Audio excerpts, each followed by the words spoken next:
trying to figure out some streaming stuff. I will play Minecraft in a minute, but I have to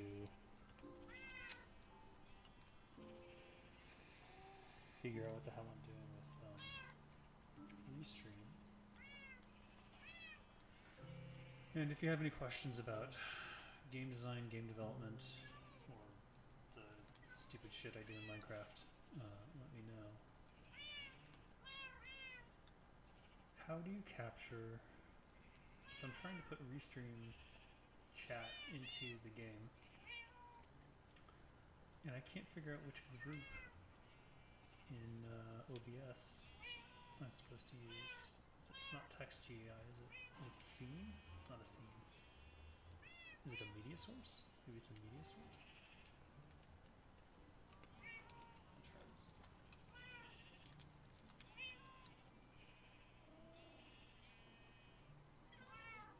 No, don't think so. No, no, no, no, no.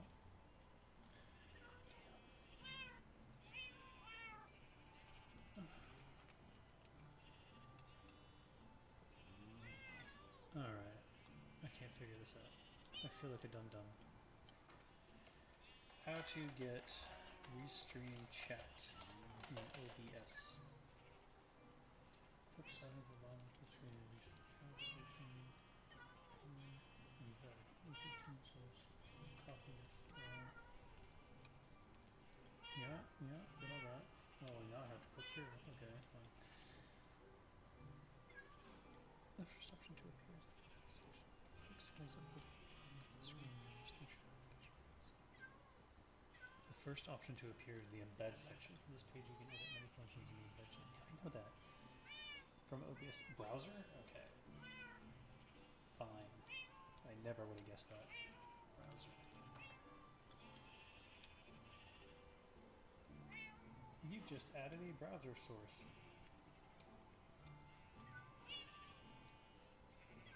That's not transparent at all. How do I fix that?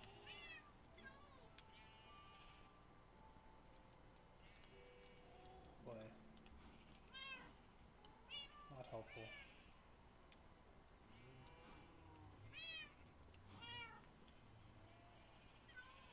Double click? Okay. You can enter and use custom format, control audio variables, custom color.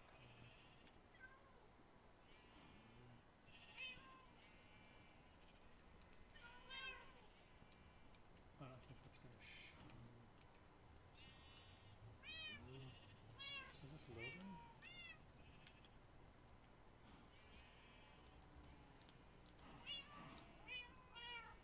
Ah, did not correctly. Okay, I named it that instead of putting it.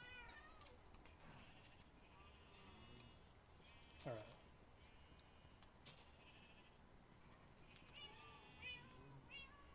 In theory, text will show up there. Where would I put this? I guess I'll put it in the bottom. I wish it were transparent so that I could understand. Hey, Hipsas. Hippus? Hypus? Hypus LC? Okay, frick. Hey, Roland Farias. Pog. Thank you, Hippus. I will try to have a nice stream. I don't know what I'm doing. I'm playing Minecraft. That's it. I'm just trying to get back into the swing of putting out some sort of content because I'm out of practice. If I join... Oh, your Discord. Okay. I will look into that later. Right now, I don't know what I'm doing. I'm just going to play. So this is my village. I've been working on it a while. This was supposed to be a group server, but I deleted that at this point. And it's run off my computer. So I have a private server, so I don't have to worry about filtration or anyone jumping in. Am I quiet? Let me try turning up my mic. Oh, it's maxed.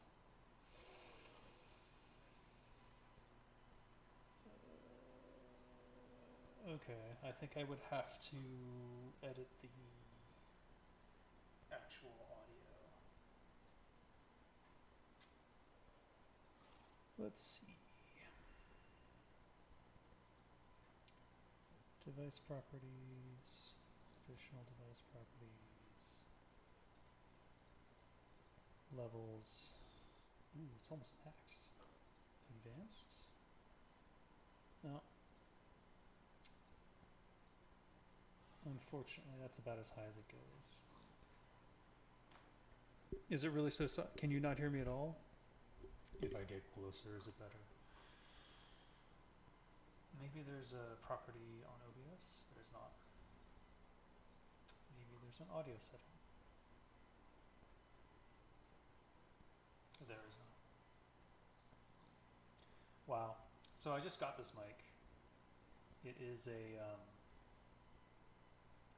reasonably cheap mic. That might be the problem. That I went too cheap. I have my old mic, but it's not set up, so I wouldn't be able to do that. Advanced audio properties. Hey, here we go. I can increase the decibel volume here. 1, 2, 3.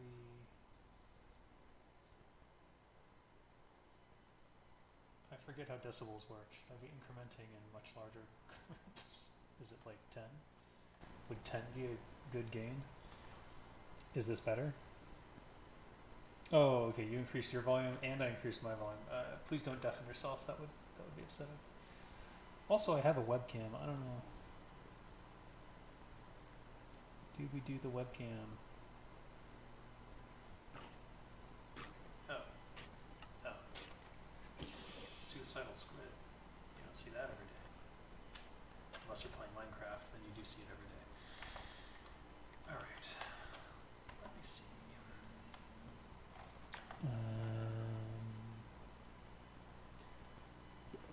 I have a cam. Let's enable the cam because I need the cam for when I do my teaching stuff. Video capture. Logitech. Okay. Correct. C922. This all looks good. Where is it though?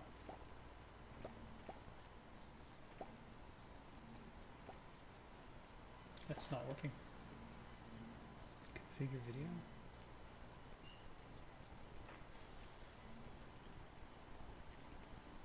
No. Okay, it says it's using my cam, but where? Actually, yeah, there. See, it does work, but it won't appear here. No, this is at the top. I just don't know where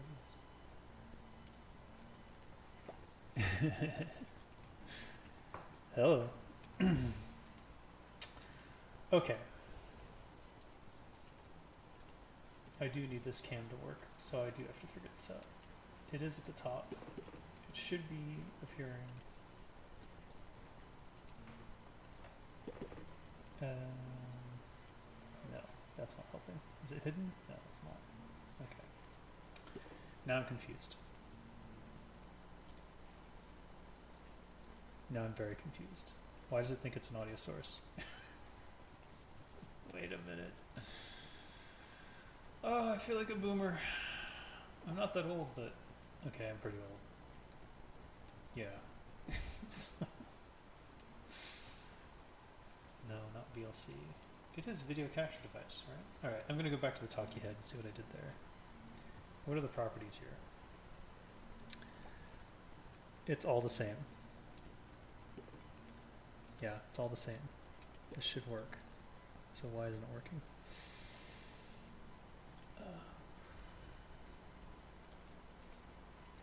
Video capture, Logitech Cam, source visible, C922 Pro, configure crossfire. Is it that something else is using the cam and that's like interfere? No, it can't be that.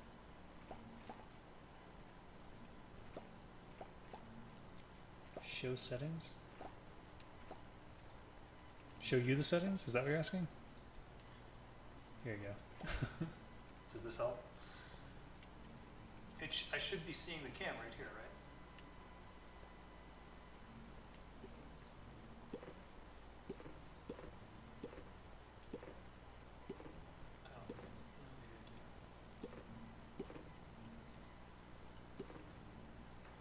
Oh, the OBS settings.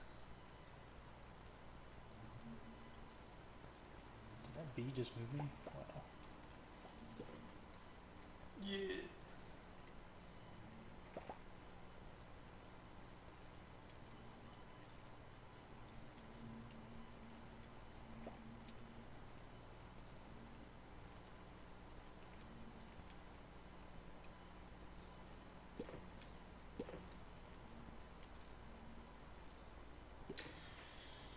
Which settings exactly? General.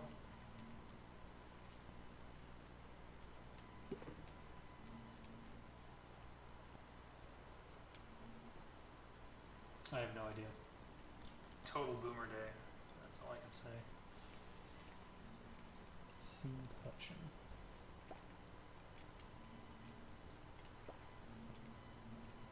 There was a weird red dot in the top left. I'm wondering if that had something to do with... What if I centered it?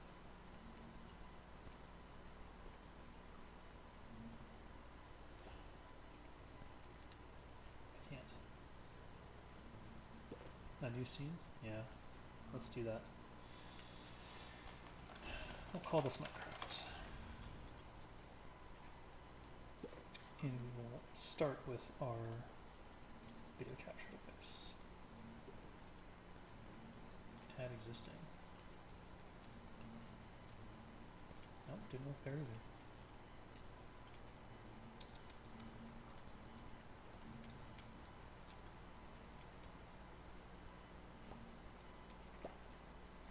I have an idea.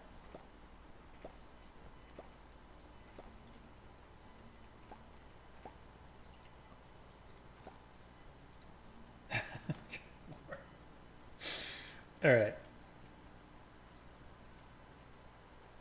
So whatever I did the first time, there it is. Where do you want me? Do I go bottom left? Should I move the text to the left and then this to the right? Is it even streaming the full screen? Because I know that in the past I've had trouble with Twitch doing 2560. All right, we'll go like this. Okay. And I'll try to keep the mic close because I know it's not very good in terms of volume. So we've got the feral rabbit farm, which, I'll just go through my basic routine of what I do. By the way, if there's a lag and stuff, let me know because I need to try and fix those things. I am noticing that I'm dropping frames. Or at least it feels like I'm dropping frames. 60 FPS? Oh, that's okay. Is it dropping when I'm moving around? A little bit. That's disconcerting. So this farm works pretty well. You got them in the pit. Sometimes they hop over the fence, as rabbits tend to do. But otherwise it's fine.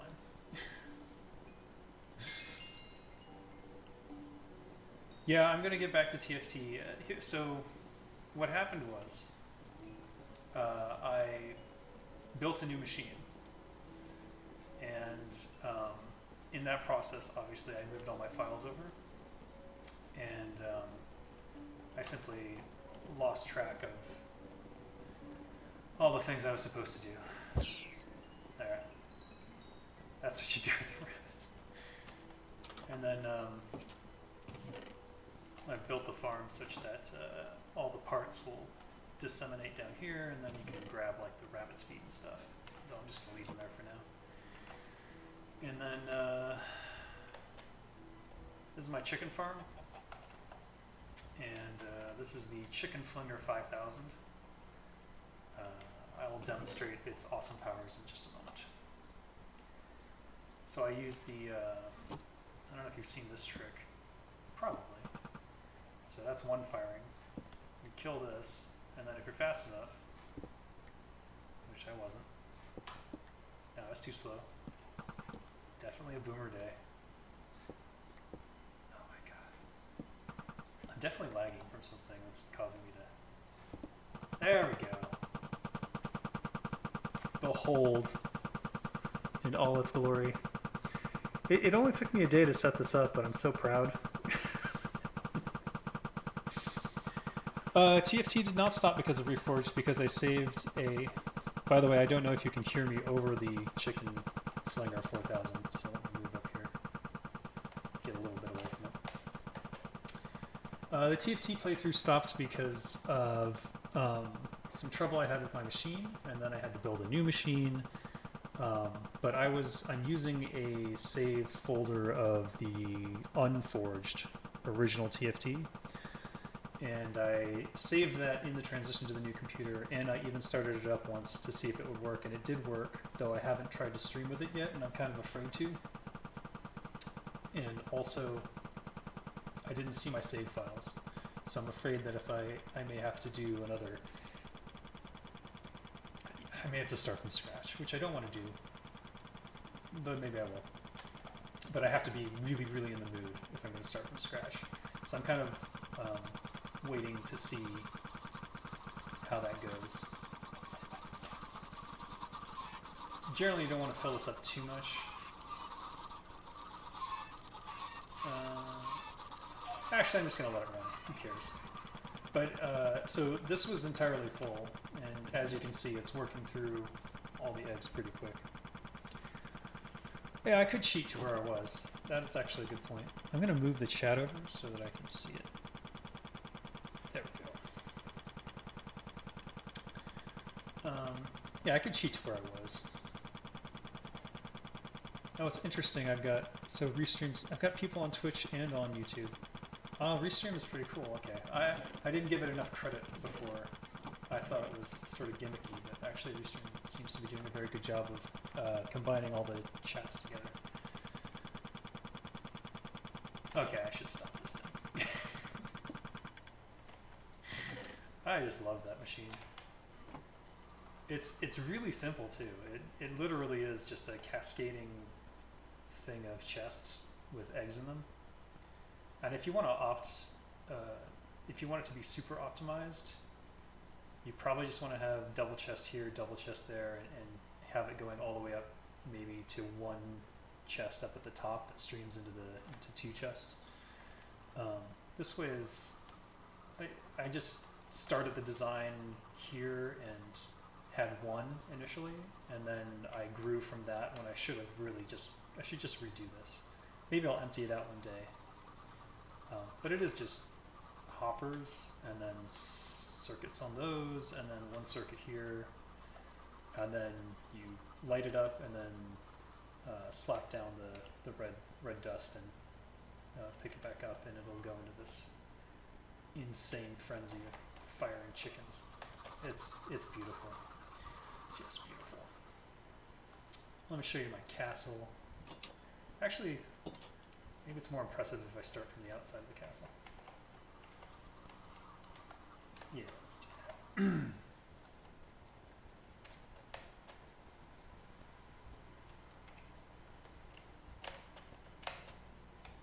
Over here there's a snowman. I'm still building that snow globe. He won't place snow though. I think he has to be at a higher elevation, but I don't want to deal with that just yet. I'll probably just make another one. So this is the entrance to the castle, the Dark Castle. This is made with the new bricks from the latest update. That's the new mushroom light that you can get in the Nether. And this is my throne room. The Tale of King Malik is over here. You can read that.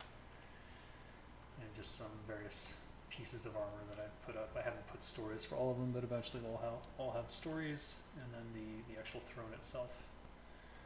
And then down here is going to be a full world map. I've only completed 2 sections. I have to get all the way over there and start doing those 2, and then do a swoop over each area. And then the second floor is the dining room, where we've got the table, and then a map of the local area.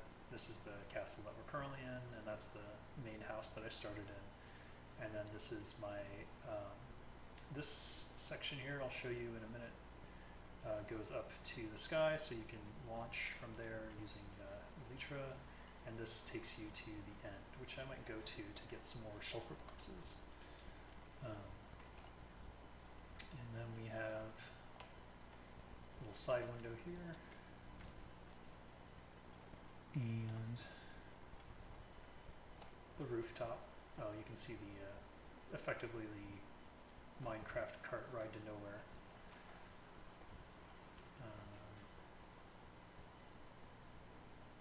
Those are just fish. And some of the surveying land. I like to put pumpkins there for light, and then put carpet on top of them. That's sort of my thing, because the light comes through. Oh, and then this is actually a little secret, not so secret, but a treehouse kind of thing.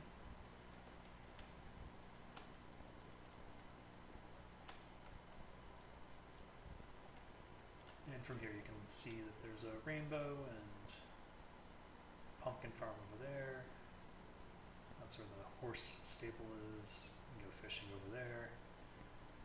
That's some green garbage that I pulled out of the Nether and made a house out of.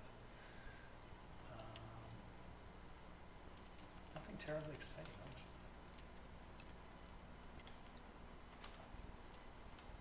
And may as well fly down. The wings of God. By the way, none of this is cheated. I gathered it all myself. That is just my way. Yeah. Ooh. Scared me.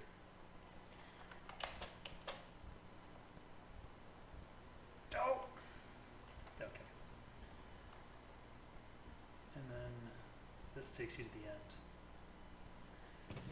I do want to get some shulker boxes, so maybe we'll go to the end today.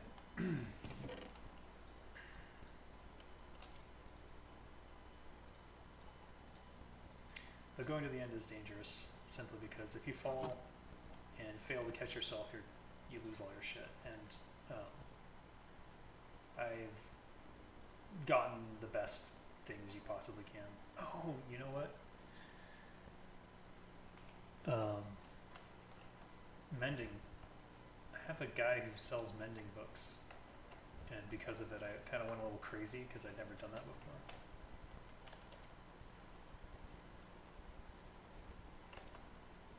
Let me show you that guy, because that's an interesting little thing that if you don't know in Minecraft actually is a super duper game changer, because mending is so critical once you get your end gear. So this is Ralph the Mender. Yes, I named him that.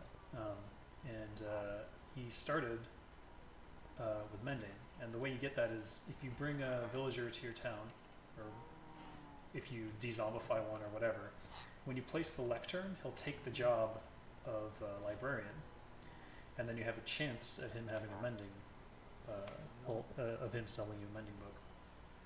And if he doesn't have it the first time, you just break the lectern and check and place it down again, and then check him. And you can do that like an infinite number of times. And it took me 3 Minecraft days to get that. But you can get, I mean, these are all mending. These are almost all mending books. But inside I have literal chests filled with mending books because I was so excited when I finally did it. Get it to happen. And it's very, very quick once you do have them. Okay.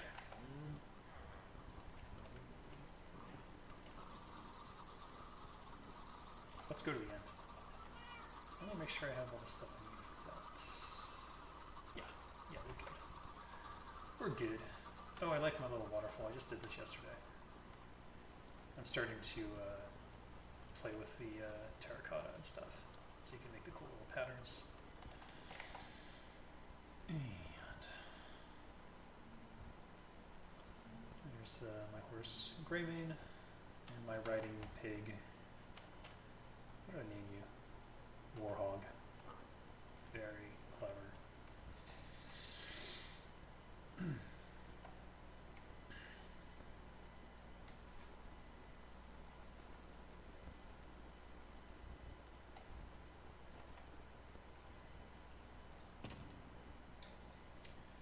Grab one of these. What the?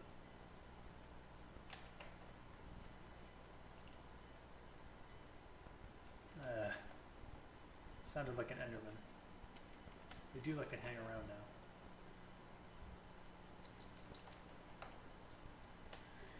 Let's go to the end. Yes, I love waterfalls. You know, you've seen my levels in Warcraft 3.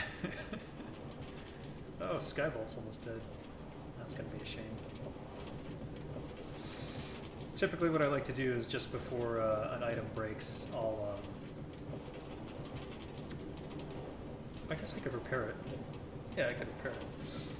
But I like to put it on the wall before it's totally done, as a tribute to all the things it's killed throughout its lifetime. I should be careful with this since it's so low, but I guess it doesn't matter too much. Also, I should have spent my XP before I left, because typically the way I get out of the end is to commit suicide. Which, now that I said that out loud, I realized I probably shouldn't say that word. But yeah, you put all your stuff in boxes, put it into your ender chest, and then you just drop it to the end. Because it's easier than trying to fly your way back to an entrance or a portal.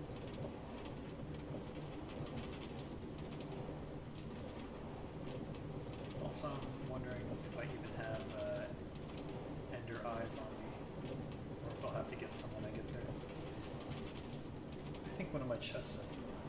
Oh, yeah, I'll figure it out.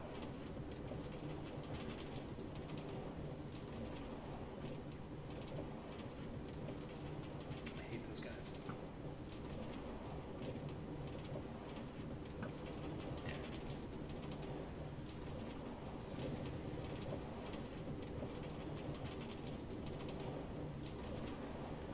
Something relaxing about playing Minecraft.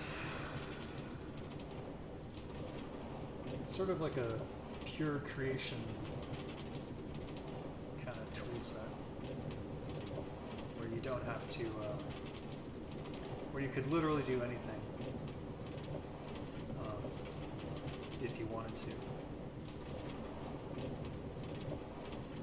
The only thing you can't do is create monsters. I wonder if they'll add that at some later point, where you can actually concoct monsters, build them out of parts, and then unleash them upon the world.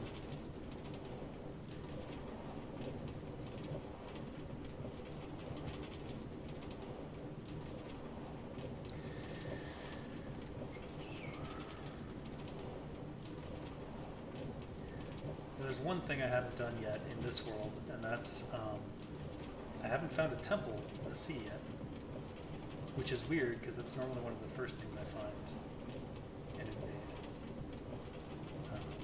And I even have a conduit ready for if I do find one, but I guess it just hasn't been high on my priority list.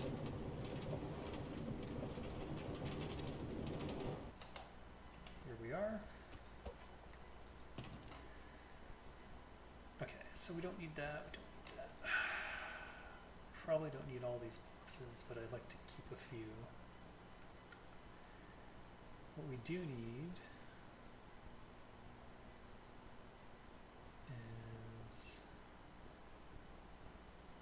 is That's my backup gear in case I die with all my gear on, which has happened. What do I need? What was I gonna get? I was gonna get a potion of something. I was gonna get some potions. Let's see. I didn't put any vision potions? Oh, that's really sad. Slow falling is a good emergency situation thing. Ender pearls, that's what I need. Back in there. Dave's Void. So we got one shulker shell waiting for a mate, and then we'll get a bunch. Ideally, we'll find a bunch more. Also, I should probably get the rockets out.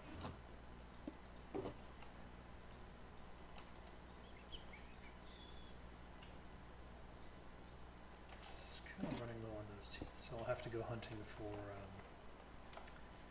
creepers at some point. Oh, I'm getting nervous just going to the end. I don't know why. Get those butterflies from that potential death, I guess.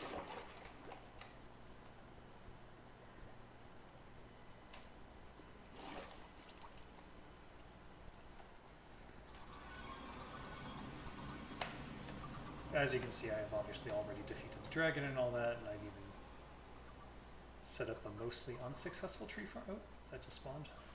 A mostly unsuccessful tree farm. And there's even a unsuccessful chicken farm here. I guess that's because I'm not here, and this was an unsuccessful cobblestone generator. I gotta figure that one out. Oh, here.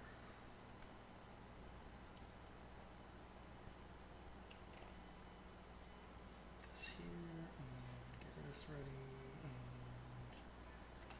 should be fine.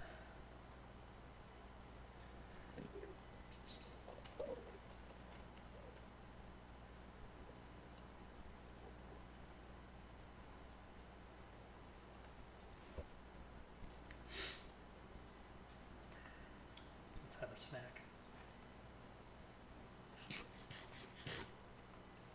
And I like to have these here as like a final trying to catch myself before I die kind of situation. Oh, yeah, I am nervous. That's weird. Been here a number of times, but for some reason, just my hands are numb. We'll be fine. We'll be fine. I'm gonna go in it. Okay. That was weird. Oh wow, there's one right here. All right, I like to go to the very tip top of these. There's a boat. Oh, we're gonna get an elytra right away. This is awesome. Oh, and a dragon head too. Wow. I effed that up. That's pretty funny.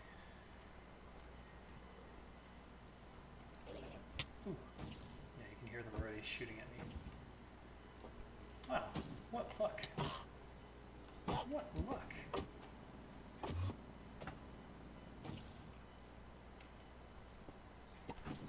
Damn.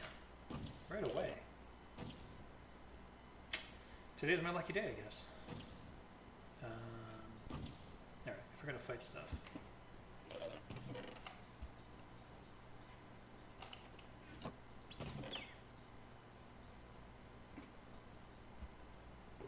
Oh, not bad. Iron mending. I like to give that to my friends when they jump on my server. Since we're safe, we'll just shove all this away. Because you never know what might happen.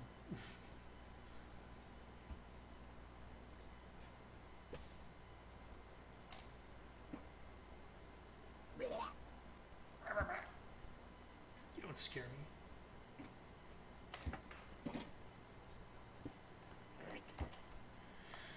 Alright. Let's see what potions we got. Instant health. Those are handy. I'll take those. Also, I collect these. I know.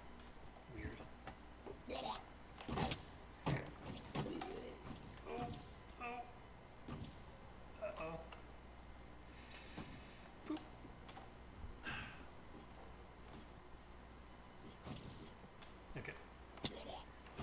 grab that right there. Where is he?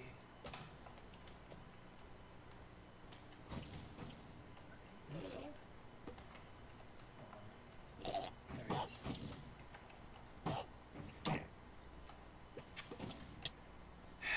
Stop. Okay, there's a lip here. Where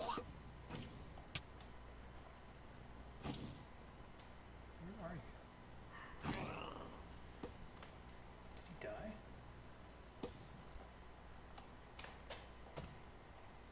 Oh, he did die. Oh, that was weird. Don't know what to make of that.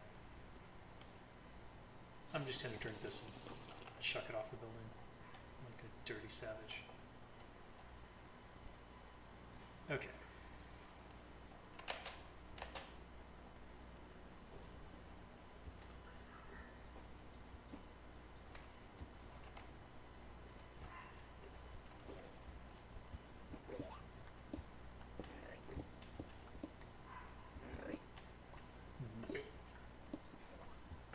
Guys sound gross.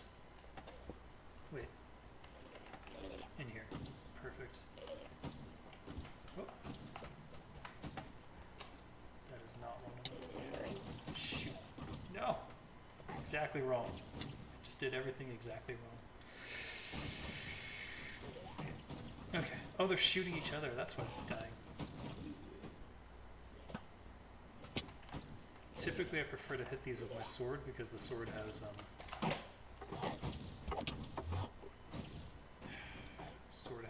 whatchamacallit, looting on it.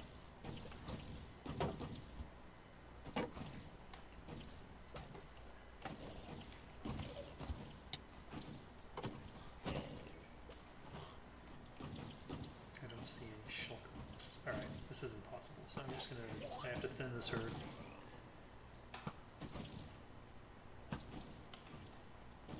Is that hitting? Okay, it did hit. Oh, they killed each other. That's strange.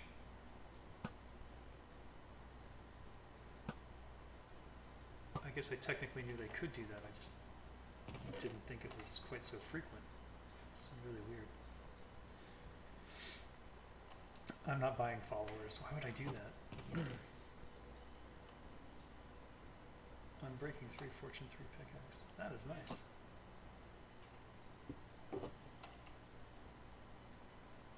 Alright, we're up to 2 shulker shells already, which is great, actually.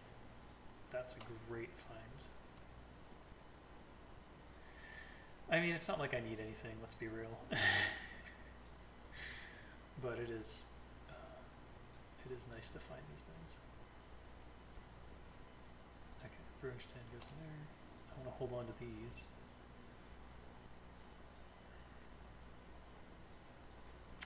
Great.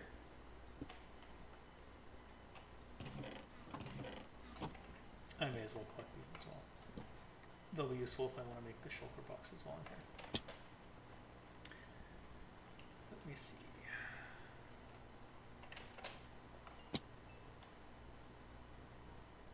Oh.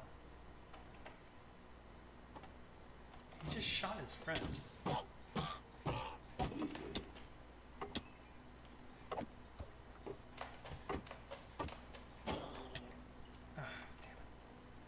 Wasn't fast enough. I could have got my shield up. Oh. Let's eat.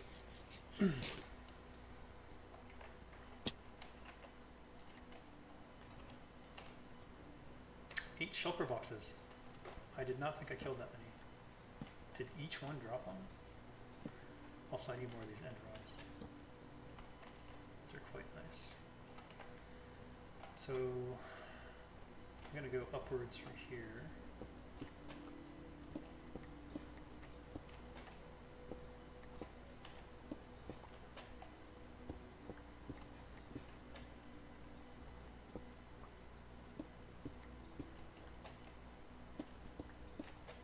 Probably an easier way to get up, but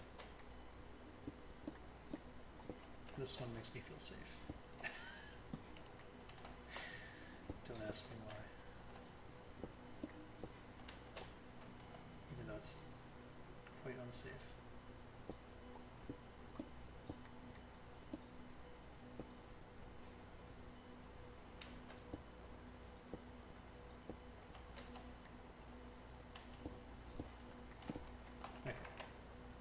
for the door.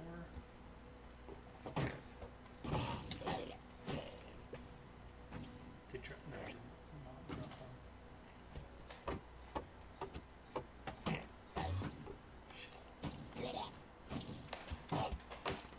Oops.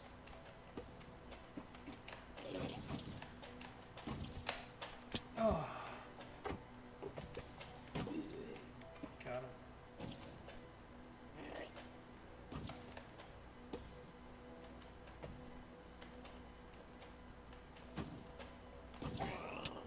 Nice. 10 shulker boxes. So that's 5 actual shulker boxes already. Oh! Stupid.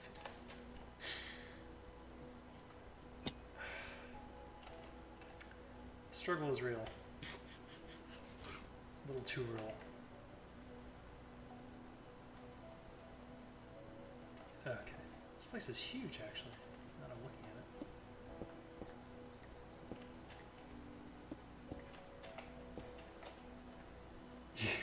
Stairwalls. They're awesome. Am I the only one who does that? I can't be. Also, I like pink glass sometimes.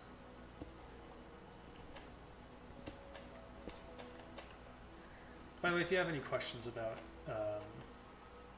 game development or anything like that, feel free to ask. It's not like I'm doing anything particularly pressing. I just wanted to start streaming again. So this is actually a really good time to ask questions, or if you wanted to debate a topic. Like, I remember last time someone brought up that RTSs were a terrible storytelling format. So that was, I understand why someone might think that, but it's not really true. And I could explain that if anyone is interested.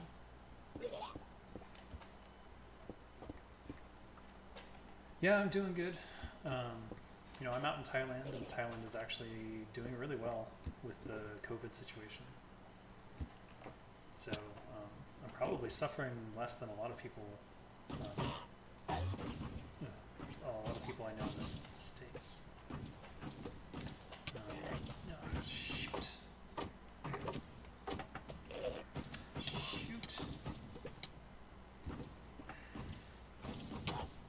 Okay, everything just went so wrong.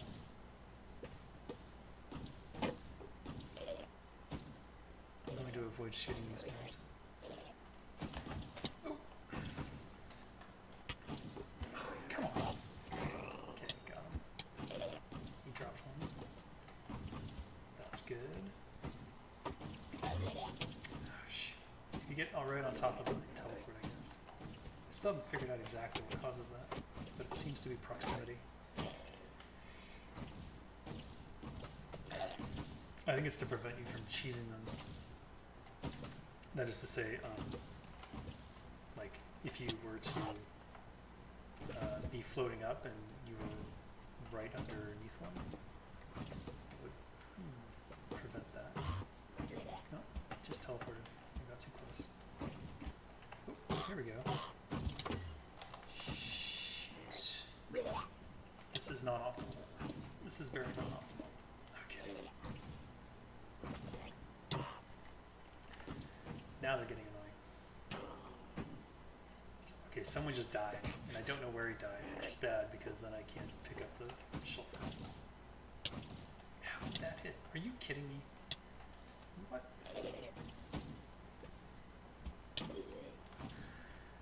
He killed himself. Did you see that?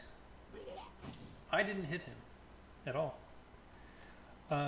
Actually, the last game, yes, I am still working on mobile games. In fact, I have my own mobile game, which is always sort of in the works, even though I've utterly failed to update it. And that's Geek Words, which you can check out. It's TV trivia crosswords, if you're interested in crosswords and TV shows like Rick and Morty. Oh, then the ladder was on the other side of it. Okay. All right. Time for more stairwells. And I do game audits sometimes for the mobile game doctors. And recently I did one for a game called Battleverse Arena, which I don't think it's been released yet, but it will be soon. And that's like a PvP battler. It's intended for players who are very interested in showing their skills in a 1v1 situation. Or at least it was last I checked on it. I actually advised them to move to multiple players, but I don't know if they followed that advice or not. Because they're competing in a market that's you know, people are used to MOBAs now and they want to play with their friends and stuff. Am I violating an NDA? God, I hope not. I don't think I am. Because that would be good press for them that they're working on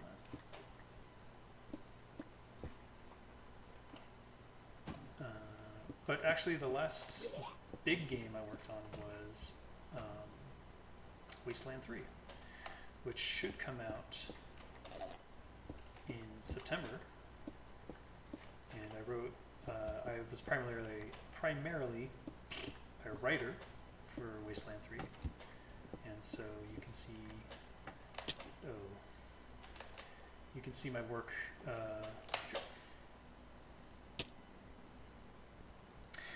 If you're interested in narrative design and writing, that's primarily what I did for Wasteland 3, and you can see my work in there. And actually, I will be doing a playthrough of Wasteland 3 when it does release, and I'll be trying to get all my dialogue, which is actually going to require evil playthrough, or a semi-evil playthrough, because you know, Wasteland 3 is sort of ambiguous in terms of its, not totally ambiguous, but like, it doesn't really make serious judgment calls when it comes to that. I see you. Oh. Okay, good. Am I floating? I am floating. Hurry, hurry. Did I get it? 14. All right. We are doing really good on this run.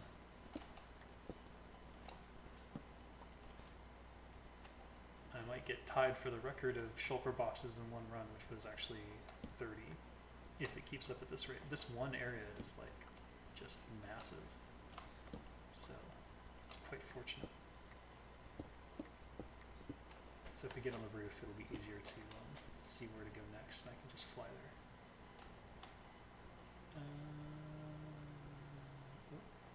Did I do this one already? No, there'd be holes in it.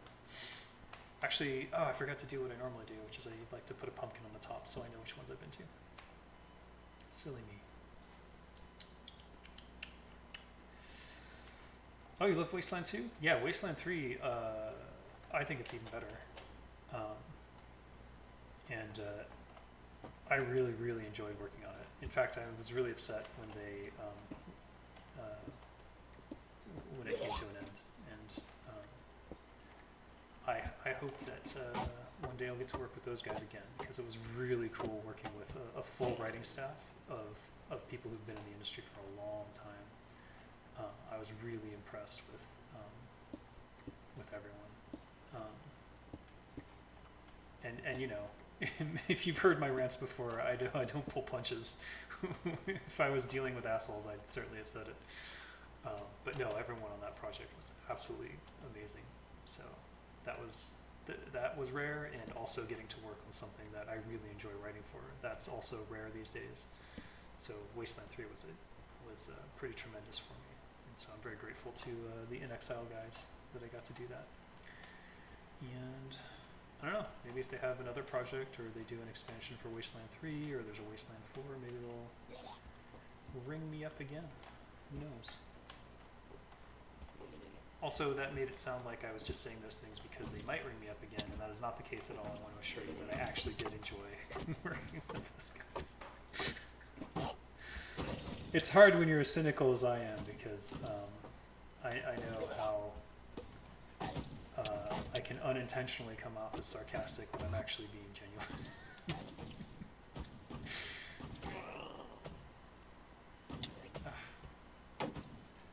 Stop. Seriously, stop. It's there one over here? Oh, he's outside.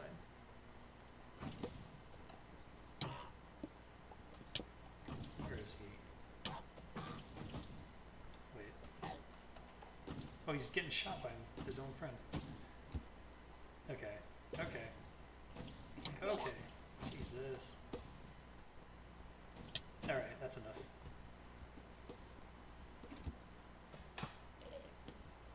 Open. Jerk.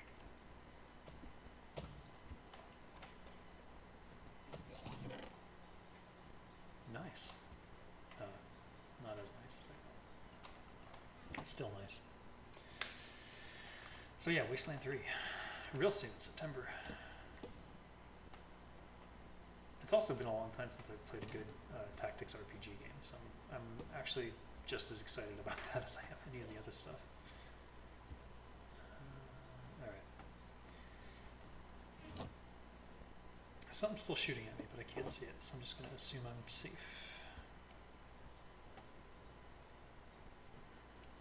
Weapons. Just shove these in there. Actually, I have it all right here. Oh, perfect. 15 shulker shells, which is 7 boxes. How many do I need to fill up my entire inventory? 10, 15, 17, and then 2 more. So if I wanted to, so I may as well just get 20. If I want 20, I need 40. That's a tall order. What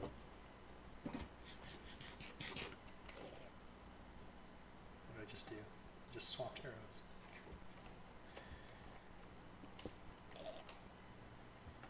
I'll just collect this. Oop, not with that one, this one.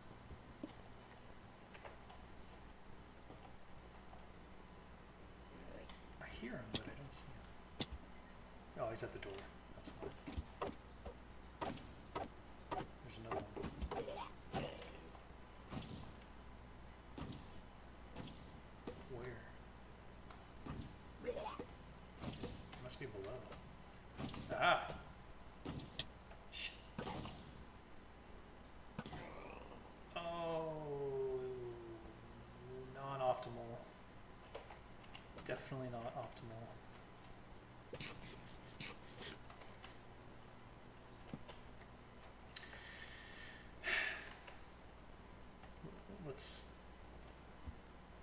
I'll try to speed through the rest of this area. Did I go through here? No, did not. Yes, I did. Yes, I did. I am wrong.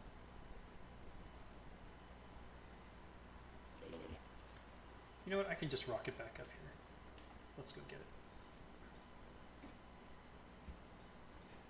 Wait.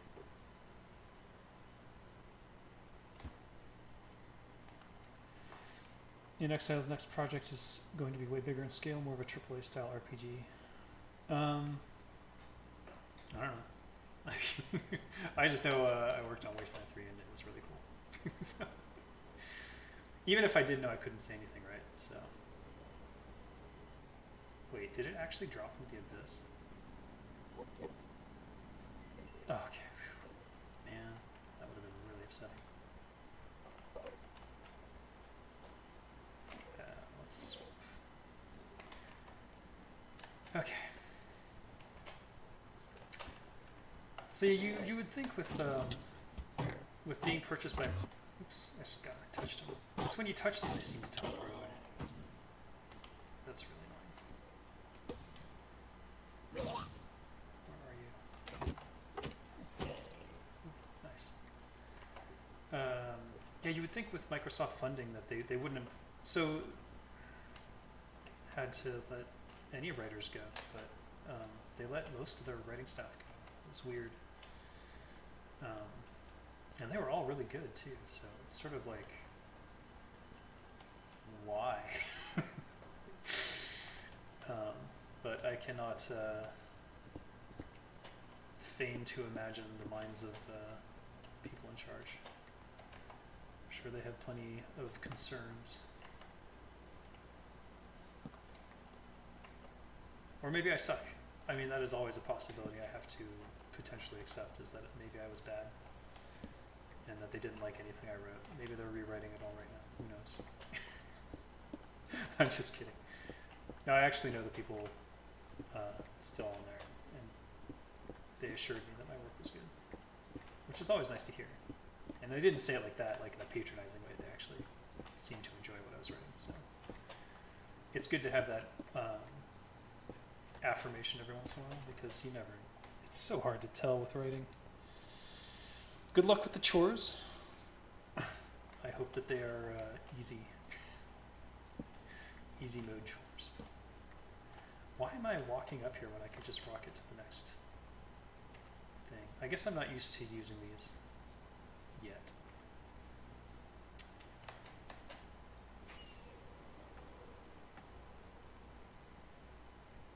I'm also having trouble figuring out which one I was at for some reason. Okay, that is where I want to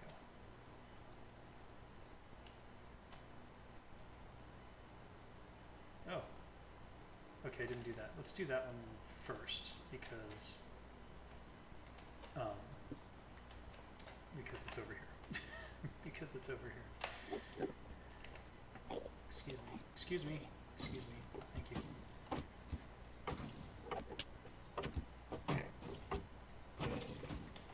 Nice.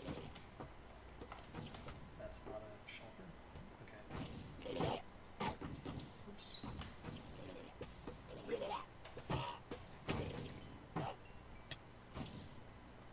Ow.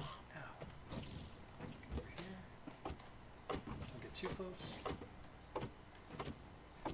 Another box. Why is he shooting the ender chest? That's weird.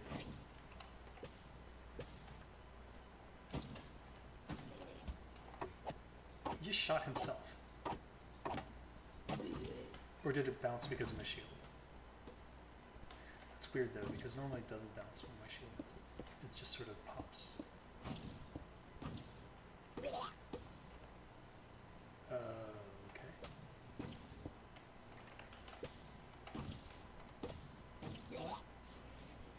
Oh no. I pissed off an ender somehow. Okay, he's down here.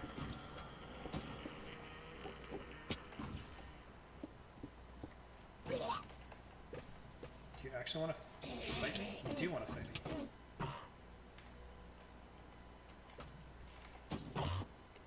What?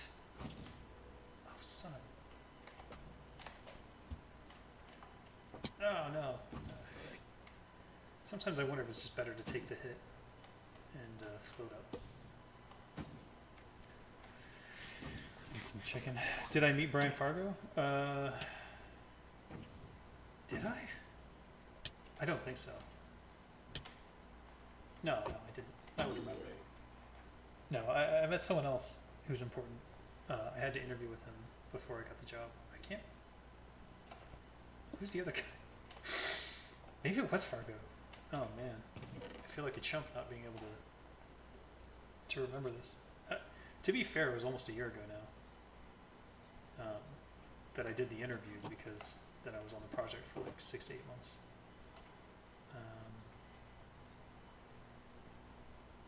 I'd have to look it up to know for sure, and I don't want to just say a name, because that would be name dropping. Right? But I did interview with someone who I remember being important, and I think at this point I have fatigue from talking to so many people who are important. So it just sort of all blurs together. 20. Nice. That sounds arrogant now that I'm thinking about it. It's nice to meet these people in the industry, but no, that sounds arrogant too. What I'm trying to say is that I've been around the industry for 20 years, so sometimes I will, like if I met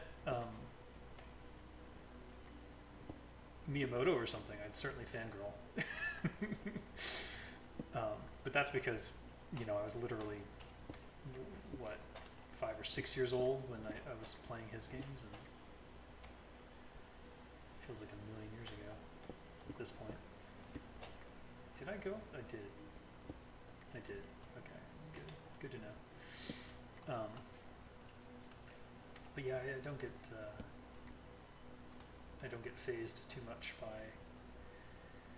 certain groups. Maybe I don't have the maybe it's Western devs that I'm not. Did I really just do that? Yeah, I did.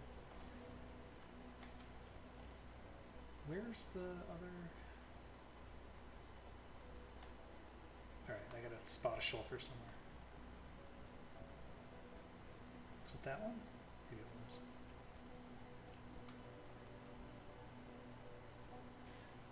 I don't know. I feel like I'm incoherently rambling. I'm not used to playing and talking again, and I need to get into that rhythm again. Though it's almost time for my state of the game industry talk. I don't know if you saw my last year's one, but I went into the state of the game industry in 2019, and some of the shortcomings I was seeing in terms of like how games are being developed, and what we can do to fix these problems. Okay, I've been here. Why am I failing to do my own standard? See, I know I've been there. According to this, I haven't been over there, so.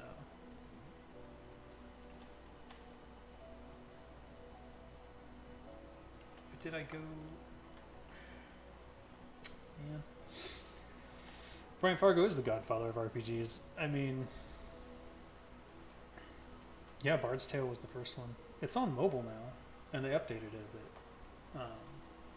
But I wasn't enjoying it, so not that that's a knock on the game. It just didn't feel like my cup of tea.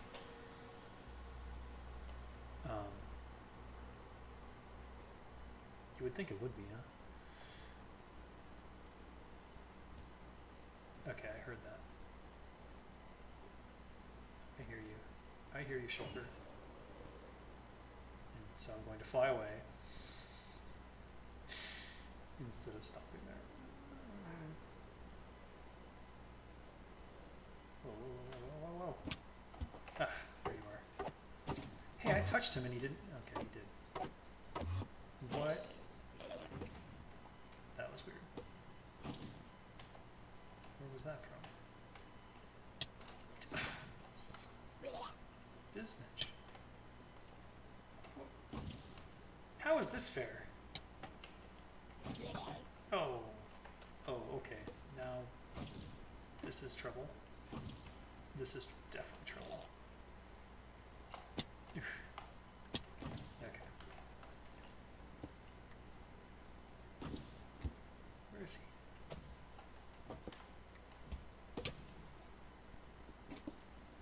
There you are. So annoying. I still have my wings on. Probably don't want to be wearing those when I'm taking hits.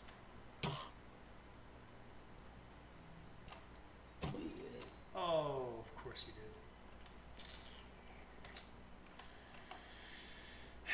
Whatever. We'll get it. I think I've cleaned this place out. Hard to tell though. Nope. No, I did not. This guy needs that. Did he drop one? I didn't see it. Probably not. Aww.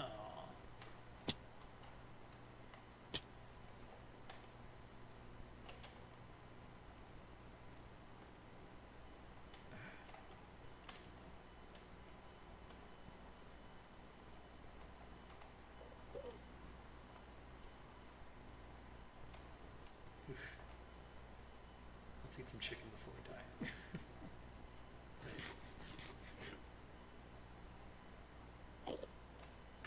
Alright.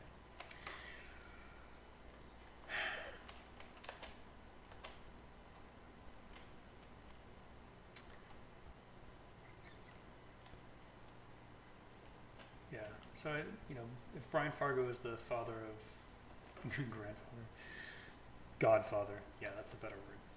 Grandfather, that's so bad. That's ageist, right? Not that I want to talk. I'm like a million years old in terms of being a streamer. Not that I'm a streamer really, but you know what I mean. Yeah, if he's the godfather. Actually, wouldn't Gary Gygax be the godfather of like all RPGs? Because it wasn't until D&D that the Western RPG really sort of became a thing. And from D&D, pretty much every other RPG can be traced back to that. So I would argue that Gary Gygax is the godfather of RPGs. You could even go a step further if you wanted. And how did that happen?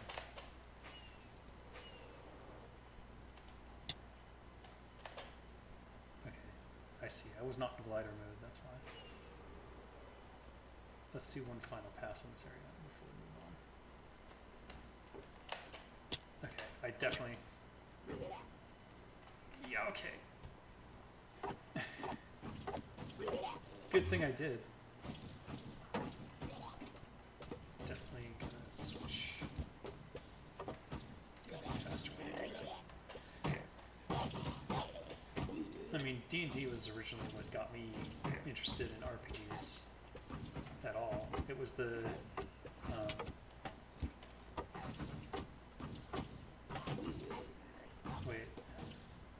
it was the D&D box set. Or it wasn't called the box set, but it was a box set for Dungeons and Dragons, and it had like the three or four characters that you could be. It's like, I'm trying to remember what they were. It was like Elven Ranger, Human Warrior, Dwarven Cleric. And they didn't even have a Rogue yet, which is ironic because Rogue has always been my favorite. Ooh, these are awesome.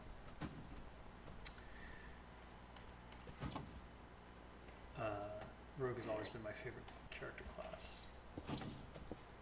Rogue and Bard are my two favorites.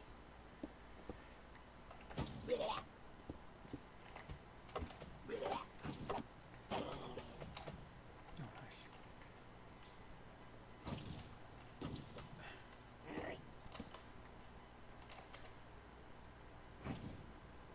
Yeah.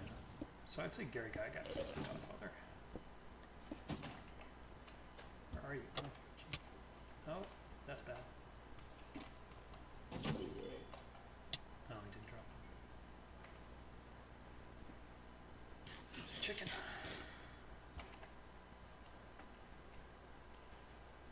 I hear one more. But I don't see him.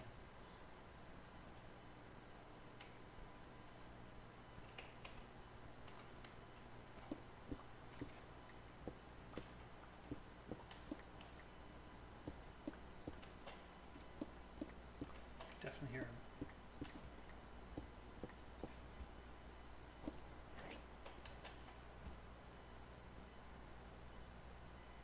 Gotta go up.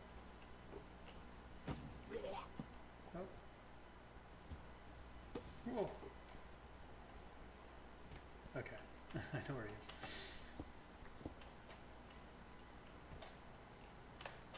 The struggle is real.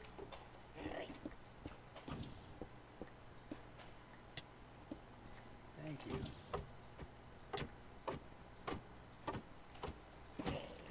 Nice.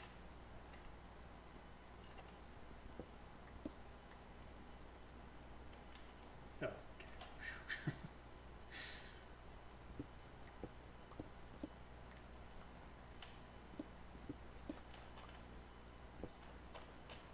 Alright, so we've got 6 here. How many do we have in here? 20, 26? That's quite a haul. I think it would be greedy to stay longer. Yeah, be pretty greedy to stay longer.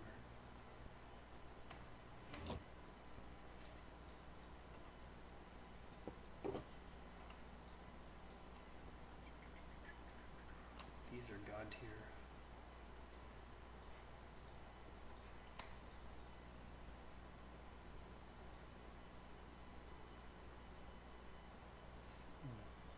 Oh, okay. For a second there, I thought I had accidentally been equipping this Elytra, but no. I am not a dum-dum. Well, I mean, that's definitely arguable. Since we're so near the entrance, I wonder if I should just try to fly back to the portal, if I can figure out which direction I came from, which I am not currently figuring out, so I don't know if that's okay. We have enough rockets and juice left on the Elytra. This is not a desperate situation by any means, so I'd say it's worth giving it a try. Desperation potion, Elytra, sorry, the Wings of God. Let's see.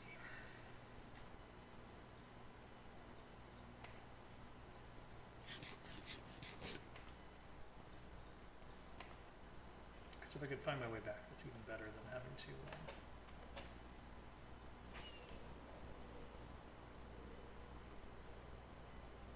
Oh, jeez. Yeah, okay. Well, there you go.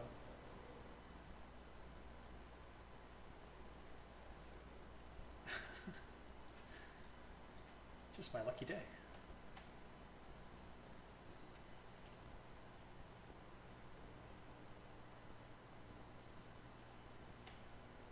Boy, the end makes me nervous. Just that whole possibility of falling into doom. I suppose I should wear my Elytra all the way out, and then I could theoretically catch myself with a rocket if I did happen to screw up. Just makes me. It's funny because there's so little to worry about from death in this game. I mean, unless you die over lava or something particularly bad.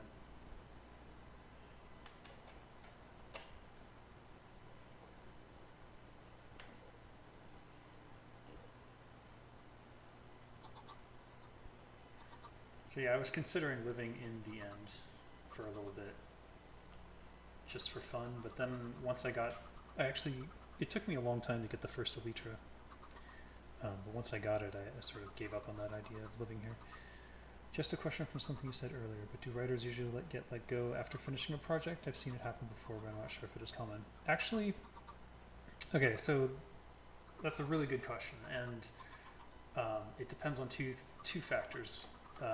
What kind of studio it is, and whether they are large enough to sustain like a development team when they're not actively developing a project, and how greedy the studio is. So in that regard, a lot of studios do lay people off whenever they finish a project. And it's more common for this to be done when the studio is gonna go under if they don't.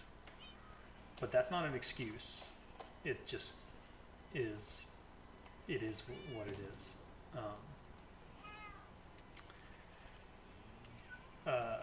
In terms of in this particular case, I don't know what was going on. They didn't let go of all the writing staff. There were a couple people who moved to different projects. So, you know, I was the worst of the best, maybe, I guess you could say. But there was talk at one point that I would take over for Wasteland 3 incidental writing, meaning there's always some little bits of writing here and there that need to happen just before release, that things that get overlooked or just stuff that didn't get quite finished, that kind of thing. But yeah, that didn't happen, so, and I couldn't tell you why. I don't know exactly what was going on, which, you know, was really disappointing for me, because that was, I think of all the jobs I've had in the last decade, that was my favorite by far. So it was a real blow to me. That said, I still had fun, so it's hard to complain.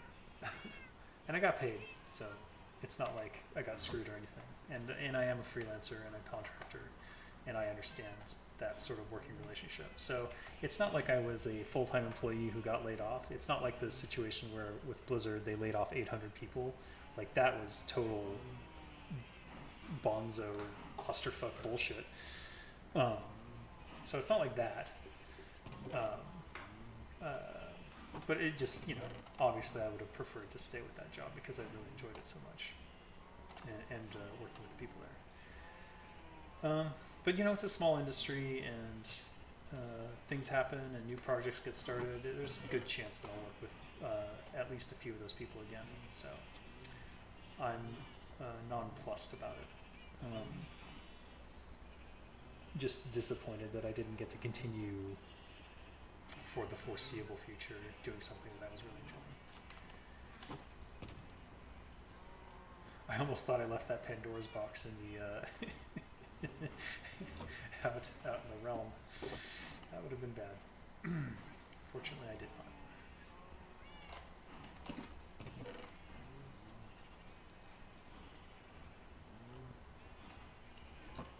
I have a glass box here. Oh, I didn't show you guys this area. This is my alchemy room. I have all the ingredients here, and then I have a potion making set here. I found that 5 tends to be optimal for me, though I would actually like to add 3 more because I have found that when I return to the first one, sometimes I'm still waiting if I'm being super efficient. So maybe 6, 7, or 8 I think would be the optimal amount of alchemy tables to have. And then over here I just have my little nether wart farm.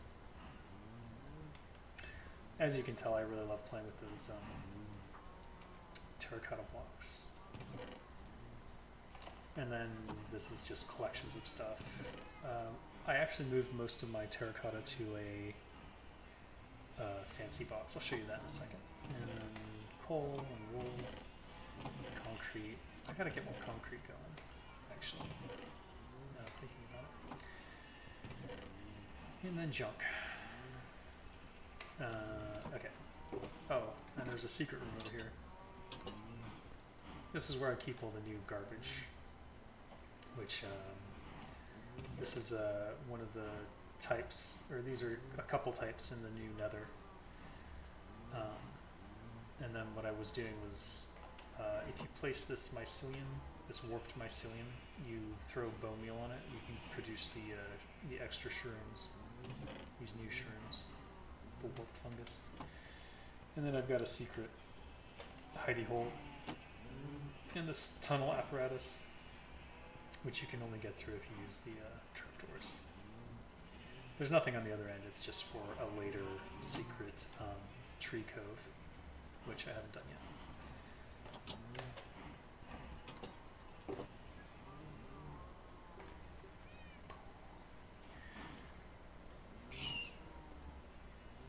So yeah, I think I answered your question already, but just to reiterate, it's not common to lay people off at the end of the project for most large studios.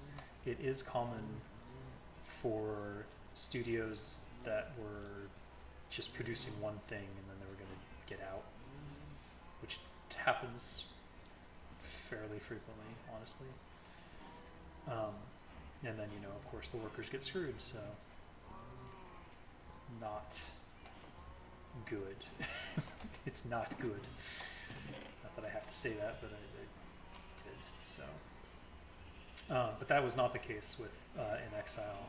That was more a case of they had hired a large amount of writers. I think there was 6 or 7 at one point, I'm going to say, working on Wasteland 3, because there's a lot of incidental writing. But this time they chose to do voice acting for everything, and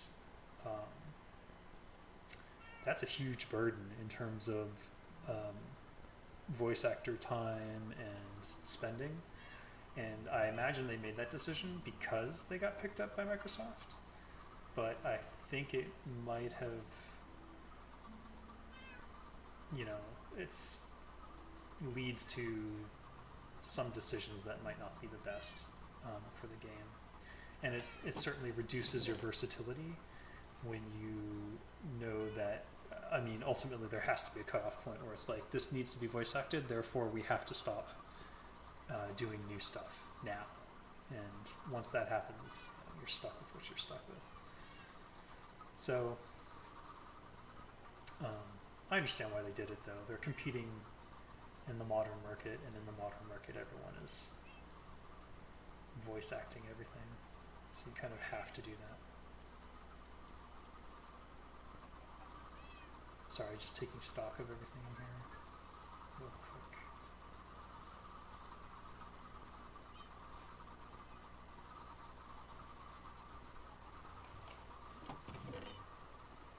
Nothing too exciting. All right.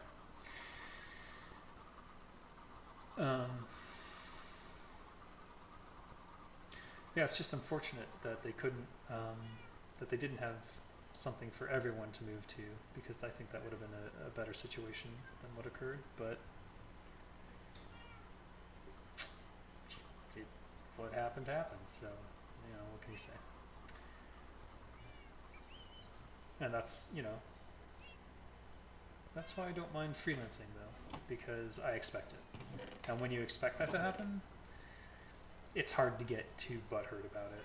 Whereas, like, let me tell you, when you get fired from like a big company that you thought you were going to be at for a really long time, that shit hits hard, man. I feel like when those, you have to understand when like you see 800 layoffs at a company, and you know a lot of those people were there for probably years.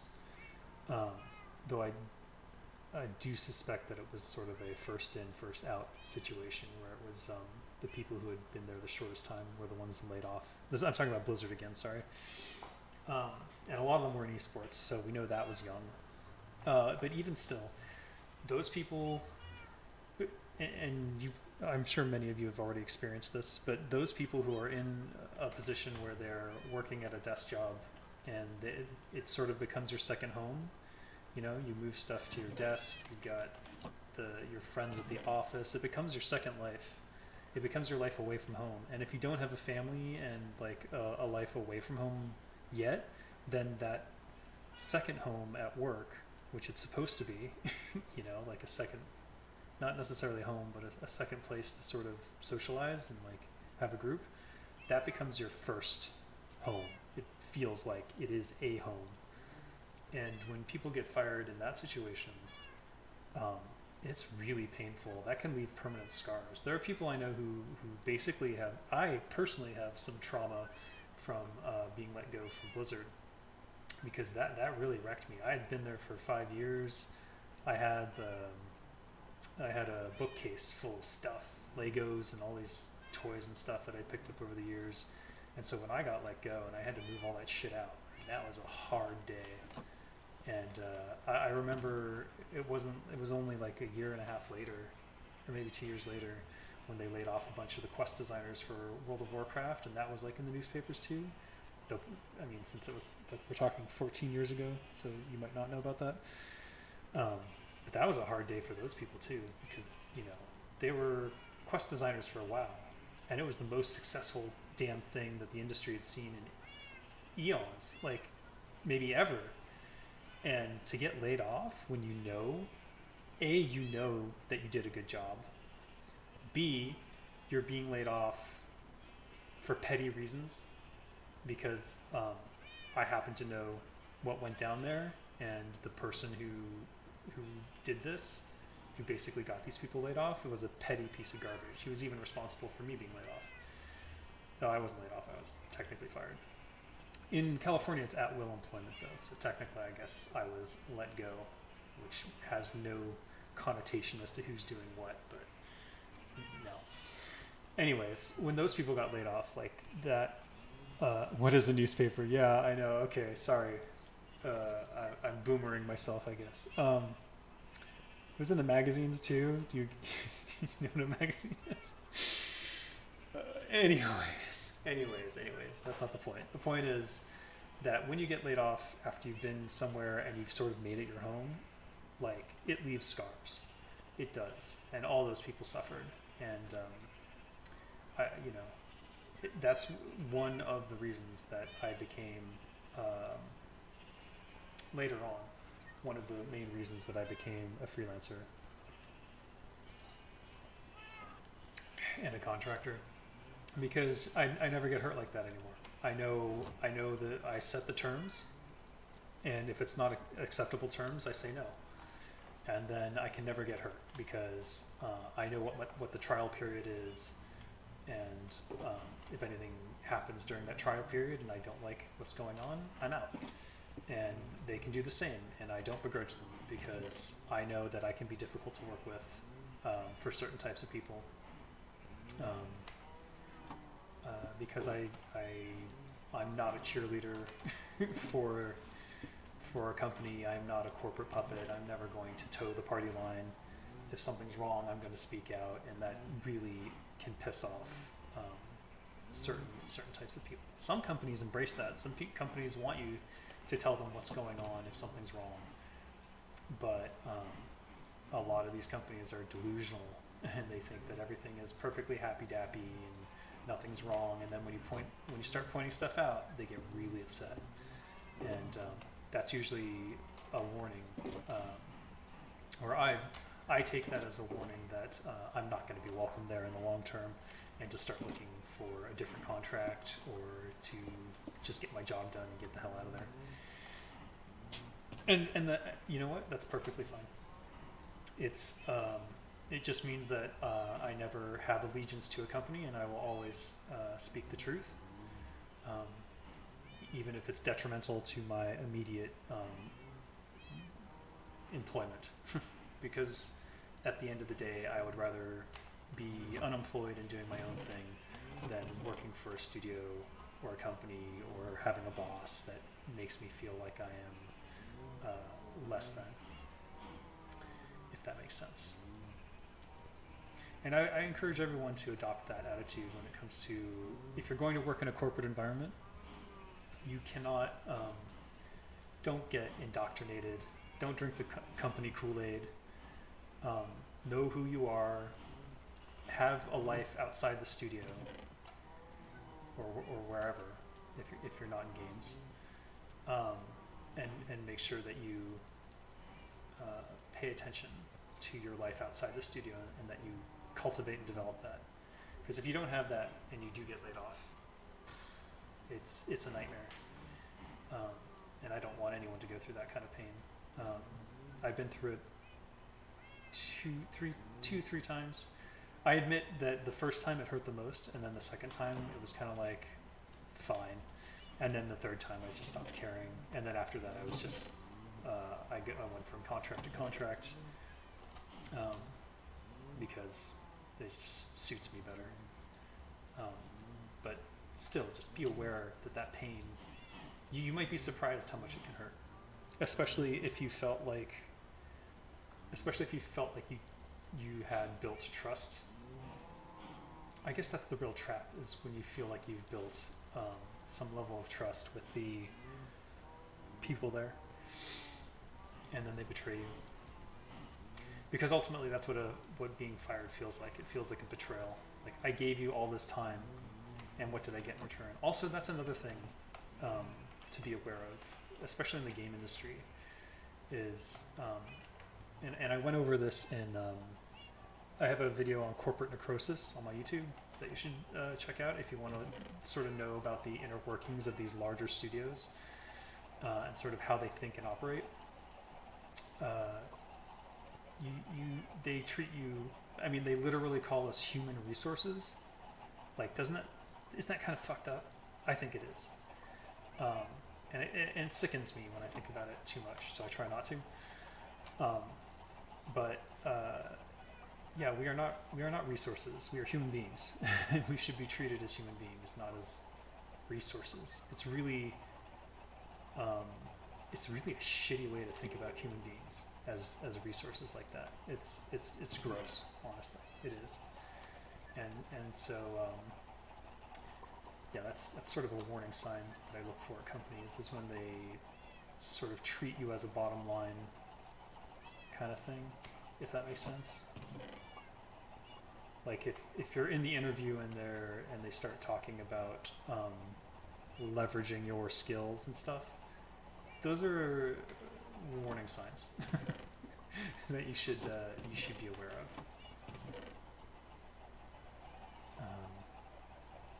Because that's a bad mentality to have when you're dealing with human beings. It really should be more about, like,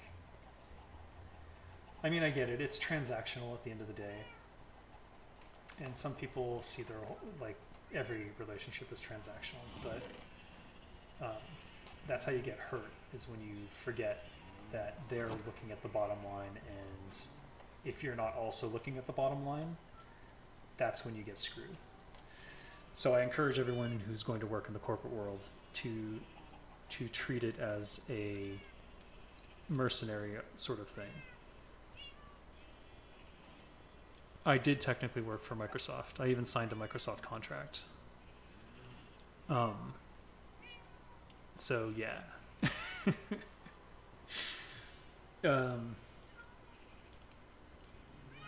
Yeah, but it was a freelancer contract position. So I wasn't at Microsoft Studios or anything like that. I wasn't even at InXile Studios. I worked from home. And I had to connect through their network and do all this VPN stuff.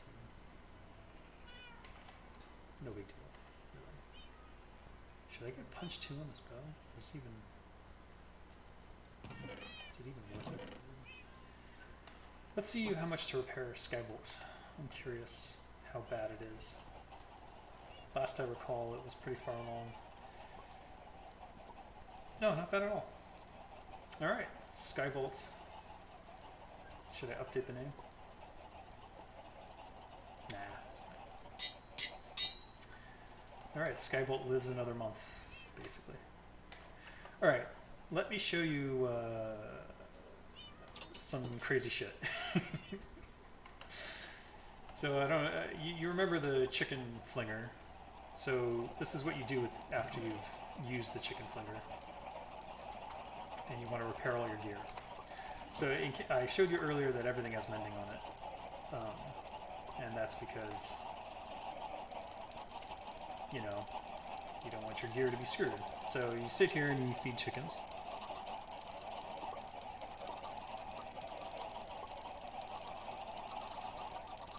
I believe there's 128 of them, because I ran the chicken flinger for almost a minute. Feeding, chicken. All my stuff's repaired, so let's start mending that.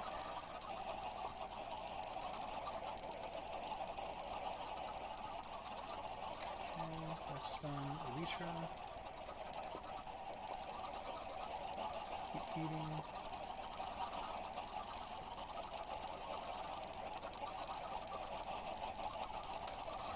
That's done. Move the pickaxe.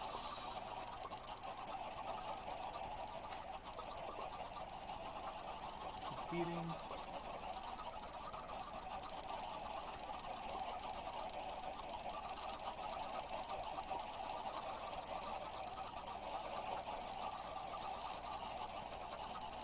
Yeah, that's it. So we know there was about 130-ish chickens in there. Maybe a few less, because I might have fed some of the babies after they hatched. So that brings this total up to about 200 or 300? 260. I could probably keep feeding them, honestly. But, I mean, obviously we're full up on XP now, so we're all good. Yeah, so that's what you do with that chicken farm. And then I'll let the little baby chicks grow up, and then I'm just going to murder them all. But first I need them to lay enough eggs that I can refill the chicken flinger.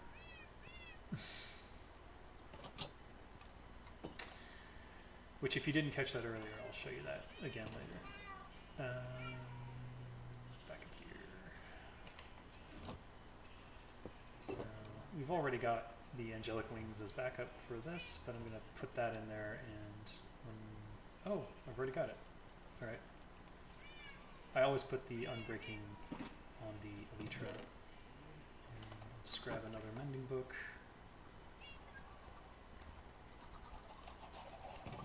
These are all mending books because I have the mending book farm.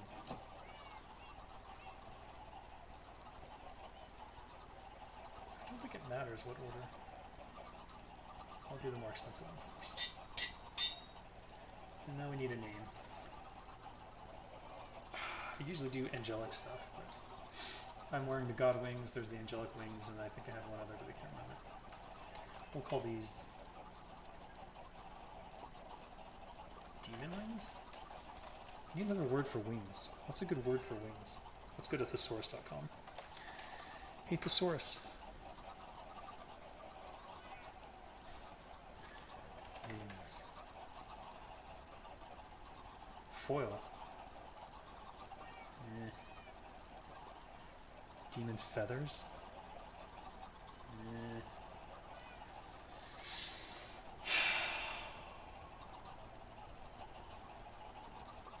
Like bat wings. What do you call that? Like the skin of the wings. It's called something, isn't it? Let's see. Bat wings name.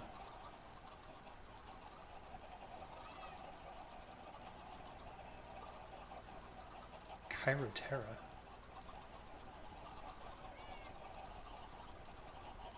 Handwing. Demon handwing? That's awful.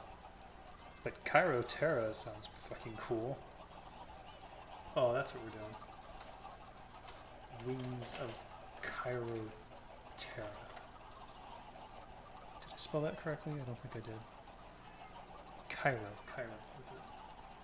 Yeah, I spelled it. Chiroterra. Do you even pronounce that P? Chiroterra? I don't think so. Chiroterra.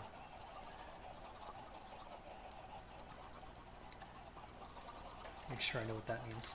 Chiroterra. Just means bat.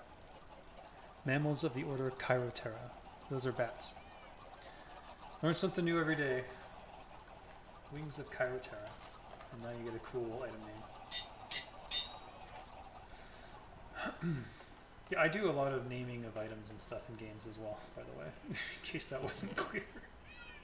In case I wasn't clear with my sudden obsession with naming this thing correctly, even though it really doesn't matter. Wings of God. And, oh, right here. So now I've got the angelic wings, the wings of Chiroterra, and I forgot the dragon head! Damn it! Oh, I need those leggings. Shoot. These ones have cursive binding and damaging, so I need to grab these. There's really not much you can put on this other than mending. So I'll just grab another mending book, toss it on there, and call it a day.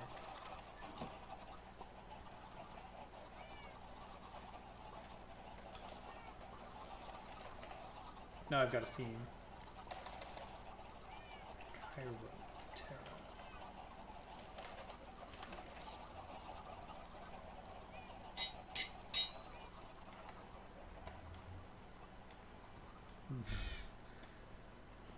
My view of how Dave named all the items. Yeah, pretty much.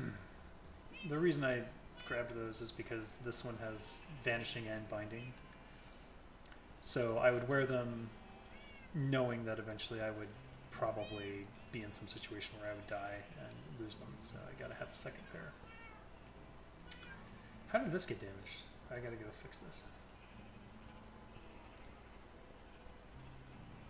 These I found, by the way, so those are straight up what they are, which was actually pretty cool. Came out of a box in the, what do you call it? The end. Yeah, that's what it's called. these chicken eggs get in here? Go away. Oops. Oh. Anyways, let's go feed some seed and get some more XP.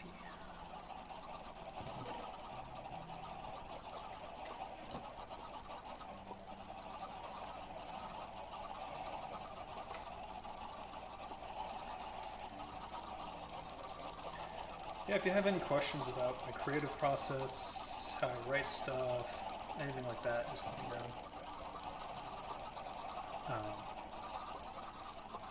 Or like how I design levels, or I mean that process changes a lot based on the game, so it's hard to just. There's no real one way that. Oh my god. There's no real one way to do level design or game design or anything like that, but I certainly have plenty of methodologies if you're curious. These two are the same? Dave's booties. Godfinity plate. God's special helmet. Not even gonna go into that. So I do have a backup bow in case my current infinity bow dies, but obviously it'll be fine. I haven't done this yet. I've never respawned the dragon. I gotta do that at some point.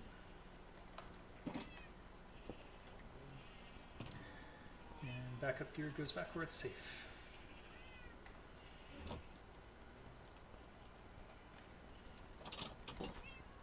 Now let me think. What else was I gonna do? Oh right, I gotta make these boxes. So 26, so I need 13. Got 11, 2 more. Use the trash wood if I can.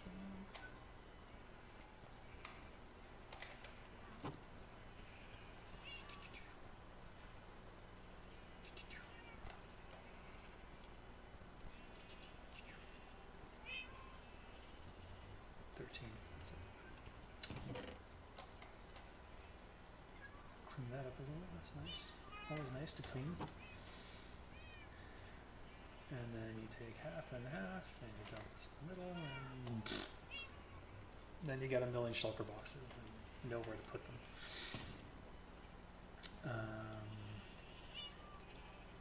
I guess that means I'm getting organized again.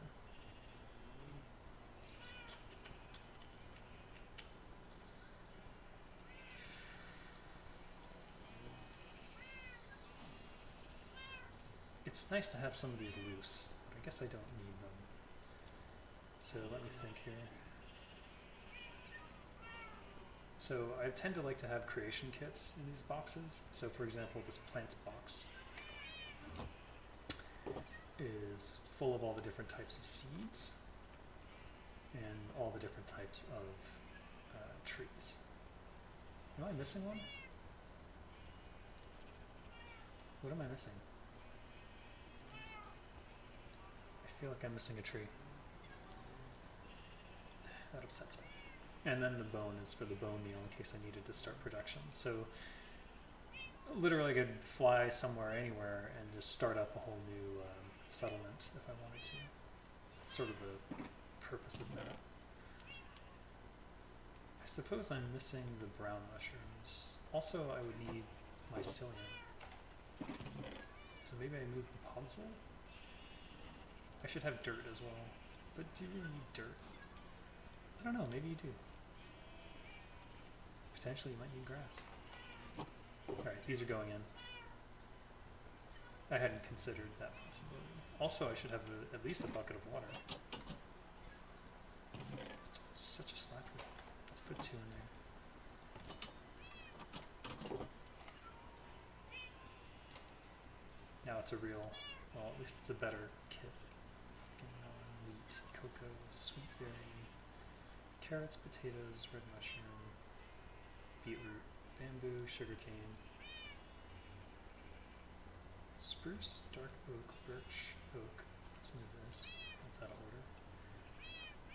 Oh. Wait. Jungle? Is that what's missing?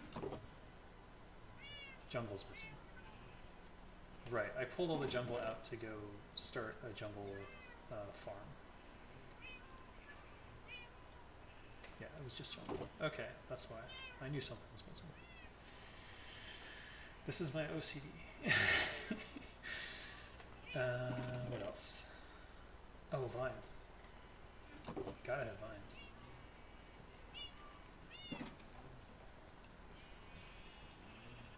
I see you. Okay, good enough. Anyways, total distraction from what I was actually trying to think of, which was, do I need any other...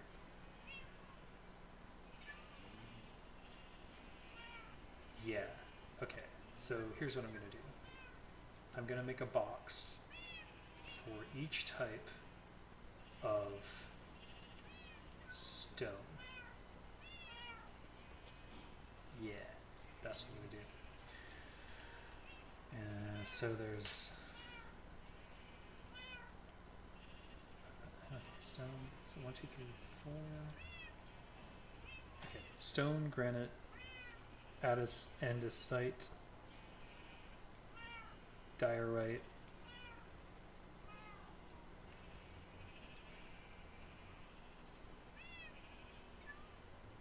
let's start with 4 and see how it goes. So what are the colors of those? So we need brown for granite, gray for cobble, white. Let's go with light gray for diorite, and andesite. No, andesite would be dark gray. Okay, granite, cobble, andesite. I guess we'll go with white for diorite. Makes sense.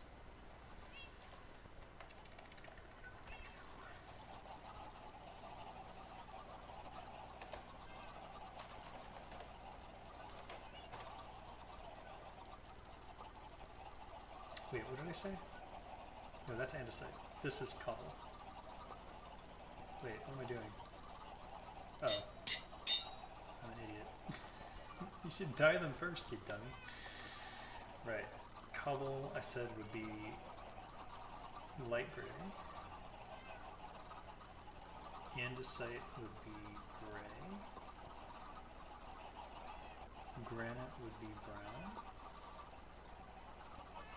And diorite would be white.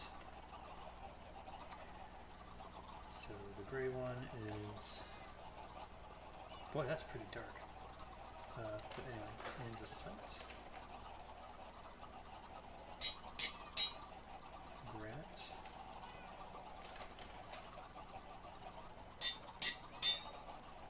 And diorite.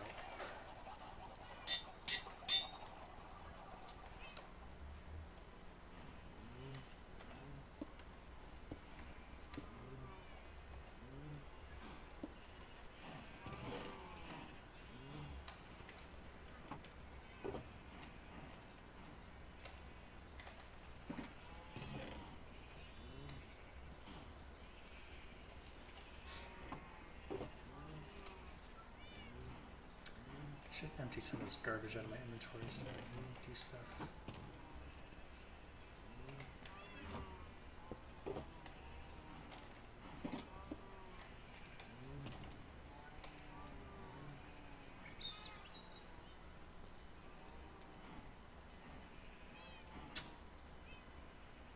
Ugh, that'll do.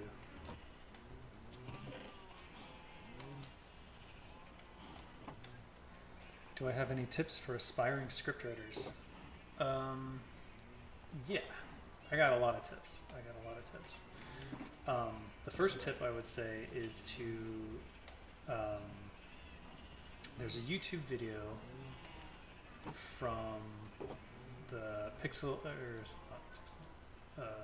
the guys who made Toy Story 2 and 1, the guys who made Toy Story. There's they have some recommendations on how to write a good script, how to write a good story for a script. So the first thing I would do is I would go watch their video because it's very inspirational. In fact, I would not be surprised if you watched that video and then immediately wanted to go out and start writing your own script. And I think it was after I watched that video that I started writing a script called Fake Boyfriend.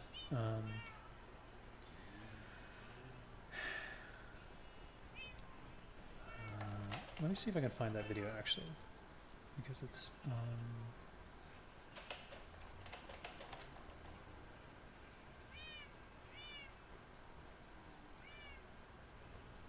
oh, he has a TED Talk now. I haven't even. I don't know how loud that is to you guys, but that's actually hurting my ears. You guys want to watch this? Let's just watch this. A tourist is backpacking through the Highlands of Scotland, and he stops at a pub to get a drink, and the only people in there is a bartender and an old man nursing a beer, and he orders a pint, and they sit in silence for a while, and suddenly the old man turns to him. I still want to play Minecraft, so is there a way to do something with this so that I can add it on the screen? I'm sorry, I knew that was going to be too loud. Let me cut the volume of that by a fourth. Hopefully that's better. Sorry. Let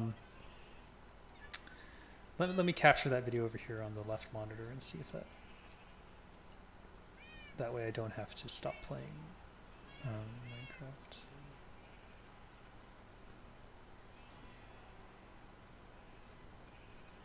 Yikes. So my first tip is to listen to inspirational people talk about script writing. I'm not very inspirational, unfortunately. But this guy definitely is. Oh, it's almost 9 p.m. How do I capture? Window capture? Is that what I do? Okay. Oh, how did you know? How did you know that's what I wanted? Wow. Perfect. Perfect. I don't know how it knew that's what I wanted, but it knew. It definitely knew. All right, I'm going to let that play. Let me know if this is still too loud. Goes, you see this bar? I built this bar with my bare hands, found the finest wood in the county, gave it more love and care than my own child, but do they call me McGregor the bar builder? No. Points out the window. You see that stone wall out there? I built that stone wall with my bare hands, found every stone, placed them just so through the rain and the cold, but do they call me McGregor the stone wall builder? No. Points out the other window. You see that pier on the lake out there? I built that pier with my bare hands, drove the pilings against the tide of the sand, plank by plank, but do they call me McGregor the pier builder? No. But you fuck one goat.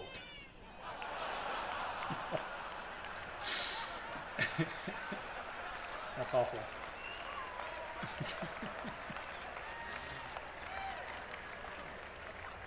Storytelling Okay, but it's is joke telling. acceptable volume.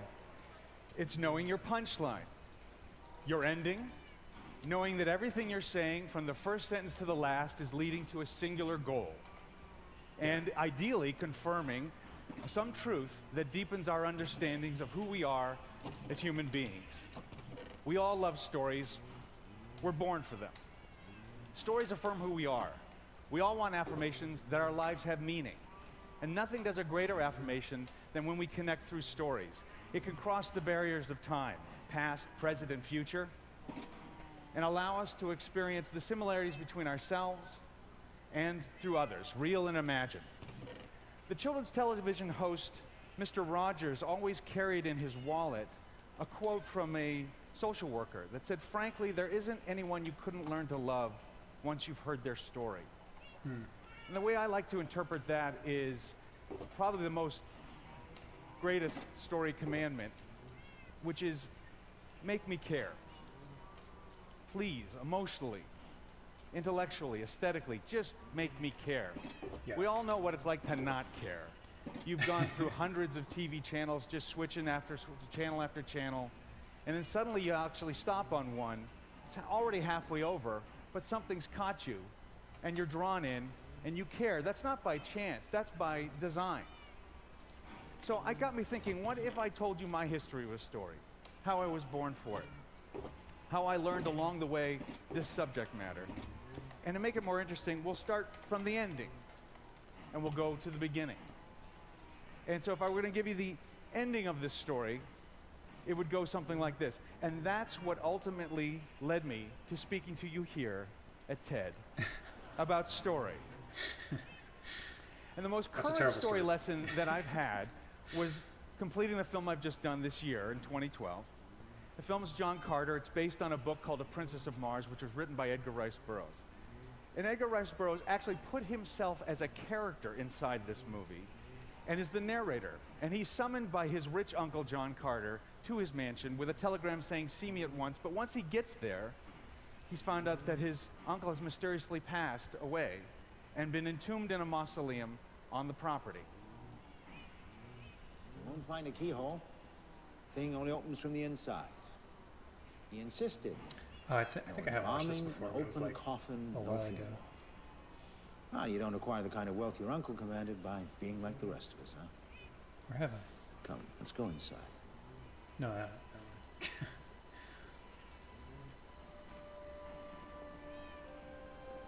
I hope I don't get copyright stricken for the music in the YouTube video. That would be really bad.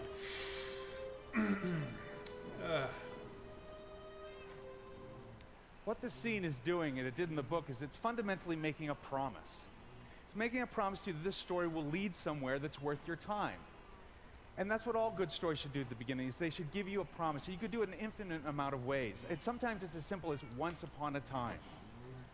These Carter books always had Edgar Rice Burroughs as a narrator in it, and I always thought it was such a fantastic device. It's like a guy inviting you around the campfire, or somebody in a bar saying, "Here, let me tell you a story. It didn't happen to me, it happened to somebody else, but it's going to be worth your time." A well-told promise is like a pebble being pulled back in a slingshot and propels you forward through the story to the end.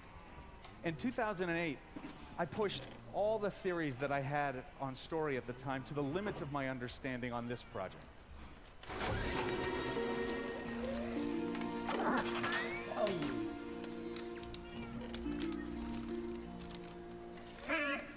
Wally's one of my favorites. Mainly because they told so much story without any dialogue, that's really incredible. That was one of the reasons that I started trimming back my dialogue on everything I wrote. Because I used to be, like early on, I used to be way more verbose with my characters. And people just don't read it. You know what I mean? So you can say so much more with a lot less, honestly. And learning that lesson is hard for writers, but it's critical, especially if you're going into screenplays. So Wally is like a master class in storytelling without any dialogue. Storytelling without dialogue. It's the purest form of cinematic storytelling. It's the most inclusive approach you can take. It confirms something I really had a hunch on, is that the audience actually wants to work for their meal. They just don't want to know that they're doing that. Right. That's your job as a storyteller, is to hide the fact that you're making them work for their meal. We're born problem solvers. We're compelled to deduce and to deduct, because that's what we do in real life. It's this well-organized absence of information that draws us in. There's a reason that we're all attracted to an infant or a puppy. It's not just that they're damn cute. It's because they can't completely express what they're thinking and what their intentions are. And it's like a magnet. We can't stop ourselves from wanting to complete the sentence and fill it in. Mm-hmm. I first started really understanding this storytelling device when I was writing with Bob Peterson on Finding Nemo, and we would call this the unifying theory of 2 + 2. Make the audience put things together. Don't give them 4, give them 2 + 2. The elements you provide and the order you place them in is crucial to whether you succeed or fail at engaging the audience. Editors and screenwriters have known this all along. It's the invisible application that holds our attention to story. I don't mean to make it sound like this is an actual exact science. It's not. That's what's so special about stories. They're not a widget. They aren't exact. Stories are inevitable if they're good, but they're not predictable. I took a seminar in this year with an acting teacher named Judith Weston, and I learned a key insight to character. She believed that all well-drawn characters have a spine. And the idea is that the character has an inner motor, a dominant, unconscious goal that they're striving for, an itch that they can't scratch. She gave a wonderful example of Michael Corleone, Al Pacino's character in The Godfather, and that probably his spine was to please his father. And it's something that always drove all his choices. Even after his father died, he was still trying to scratch that itch. I took to this like a duck to water. Wally's was to find the beauty. Marlin's, the father in Finding Nemo, was to prevent harm. And Woody's was to do what was best for his child. And these spines don't always drive you to make the best choices. Sometimes you can make some horrible choices with them. I'm really blessed to be a parent, and watching my children grow, I really firmly believe that you're born with a temperament and you're wired a certain way and you don't have any say about it. And there's no changing it. All you can do is learn to recognize it and own it.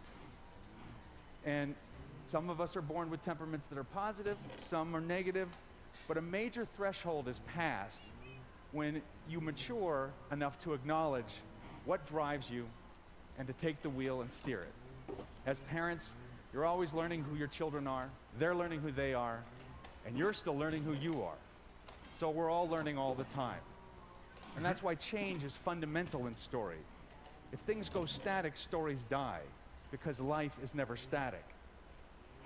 In 1998, I had finished writing Toy Story and A Bug's Life, and I was completely hooked on screenwriting. So I wanted to become much better at it and learn anything I could. So I researched everything I possibly could, and I finally came across this fantastic quote by a British playwright, William Archer. Drama is anticipation mingled with uncertainty. It's an incredibly insightful definition. When you're telling a story, have you constructed anticipation? In the short term, have you made me want to know what will happen next? But more importantly, have you made me want to know how it will all conclude in the long term? Have you constructed honest conflicts with truth that creates doubt in what the outcome might be? An example would be in Finding Nemo. In the short tension, you were always worried, would Dory's short-term memory forget whatever she was being told by Marlin? But under that was this global tension of, will we ever find Nemo in this huge, vast ocean? In our earliest days at Pixar, before we truly understood the invisible workings of story, we were simply a group of guys just going on our gut, going on our instincts, and it's interesting to see how that led us places. See a black screen? We're actually pretty good. You got to remember that in this time of year, 1993, what was considered a successful animated picture was Little Mermaid, Beauty and the Beast, Aladdin, Lion King. So when we pitched Toy Story to Tom Hanks for the first time, he walked in and he said, "You don't want me to sing, do you?" No. And I thought that epitomized perfectly what everybody thought animation had to be at the time. But we really wanted to prove that you could tell stories completely different in animation. So we didn't have any influence then, so we had a little secret list of rules. It's a black screen? I don't know what to tell you. To ourselves, and they were no songs, no I want moments, According to Restream, no Happy Village, it should be okay. no love And you're story. watching on Twitch? And the irony black is that the screen on first Twitch? year, our story was not working at all, and Disney was panicking. Let me check. So they privately got advice from a famous lyricist who I won't name, and he faxed them some suggestions, and we got a hold of that fax. And the fax said there It's should be not a black screen songs. for me. I There just should checked on be an Twitch. I Want song. There should be a Happy Village I song. don't know what to tell you. There should be a love story, and there Should be should be okay. a villain. And thank goodness Sorry. we were Sorry, it's just not working too for you. young, rebellious, and contrarian at the time. That just gave us more determination to prove that you could build a better story. And a year after that, we did conquer it. And it just went to prove that storytelling has guidelines, not hard, fast rules. Yeah, maybe Another if you fundamental refresh. thing we learned was about liking your main character. And we had naively thought, well, Woody in Toy Story has to become selfless at the end, so you got to start from someplace, so let's make him selfish, and this is what you get. What do you think you're doing? Off the bed. Hey, Off the bat! You gonna make us, Woody? No. He is. Slinky! Slinky! Get up here and do your job! Are you deaf? I said take care of them! I'm sorry, Woody, but I have to agree with them. I don't think what you did was right. What? Am I hearing correctly? You don't think I was right? Who said your job was to think, Spring Wiener? How do you make a selfish character likable? We realize, well, you can make him kind, generous, funny, considerate, as long as one condition is met for him, is that he stays the top toy. And that's what it really is that we all live life conditionally. We're all willing to play by the rules and follow things along as long as certain conditions are met. After that, all bets are off. Before I'd even decided to make storytelling my career, I can now see key things that happened in my youth that really sort of opened my eyes to certain things about story. In 1986, I was truly understood the notion of story having a theme. And that was the year that they restored and re-released Lawrence of Arabia. And Great I saw movie. that thing 7 times in 1 month. I couldn't get enough of it. I could just tell there was a grand design under it. There was, in every shot, every scene, every line. Yet on the surface, it just seemed to be depicting his historical lineage of what went on. Yet there was something more being said. What exactly was it? And it wasn't until on one of my later viewings that the veil was lifted, and it was in a scene where he's walked across the Sinai Desert and he's reached the Suez Canal, and I suddenly got it.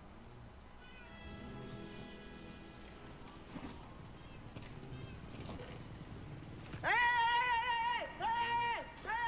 should definitely watch Lawrence of Arabia. It's basically one of the classics. I watched it when I was in college for a film studies class. Who are you?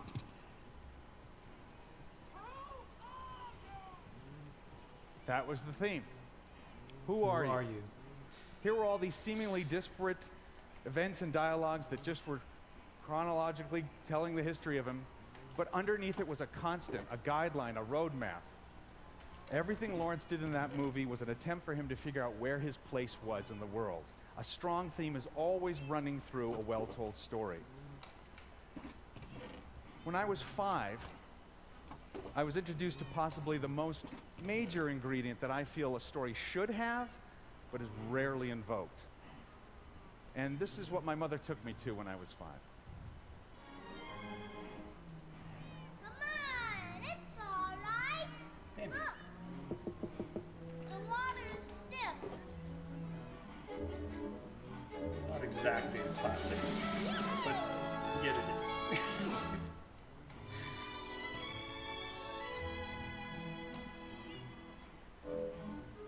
Some fun, huh, Bambi? Come on, get up, like this.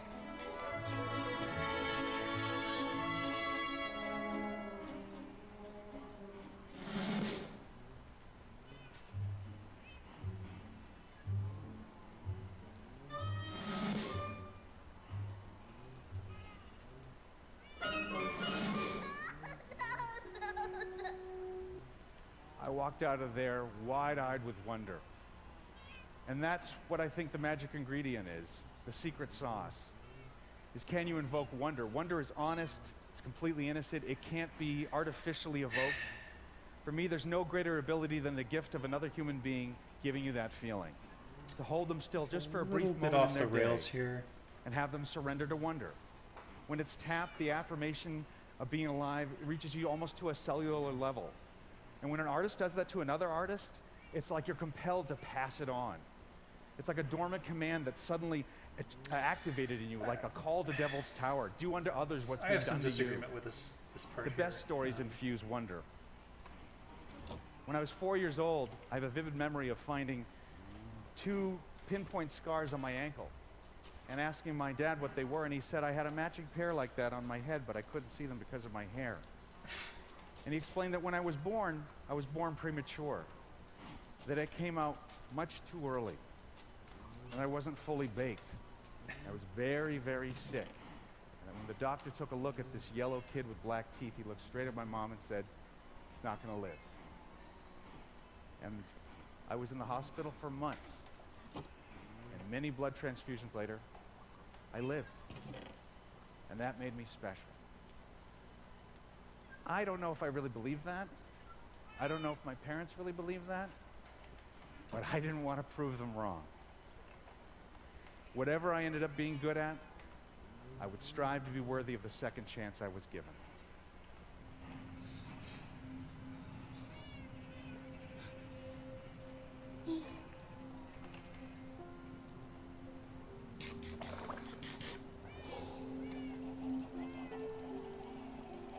There. It's okay. Daddy's here. Daddy's got you. I promise I will never let anything happen to you. Nemo. And that's the first story lesson I ever learned. Use what you know, draw from it. Doesn't always mean plot or fact. It means capturing a truth from your experience, expressing values you personally feel deep down to your core. And that's what ultimately led me to speaking to you here at TED Talk today. Thank you. Yeah. Okay, I don't know how inspirational that one actually was. It's certainly good. I just disagree with this. I disagree with the idea that invoking wonder is the most important thing in storytelling. I don't think that's true at all. I think the most important thing in storytelling is being true to the story. And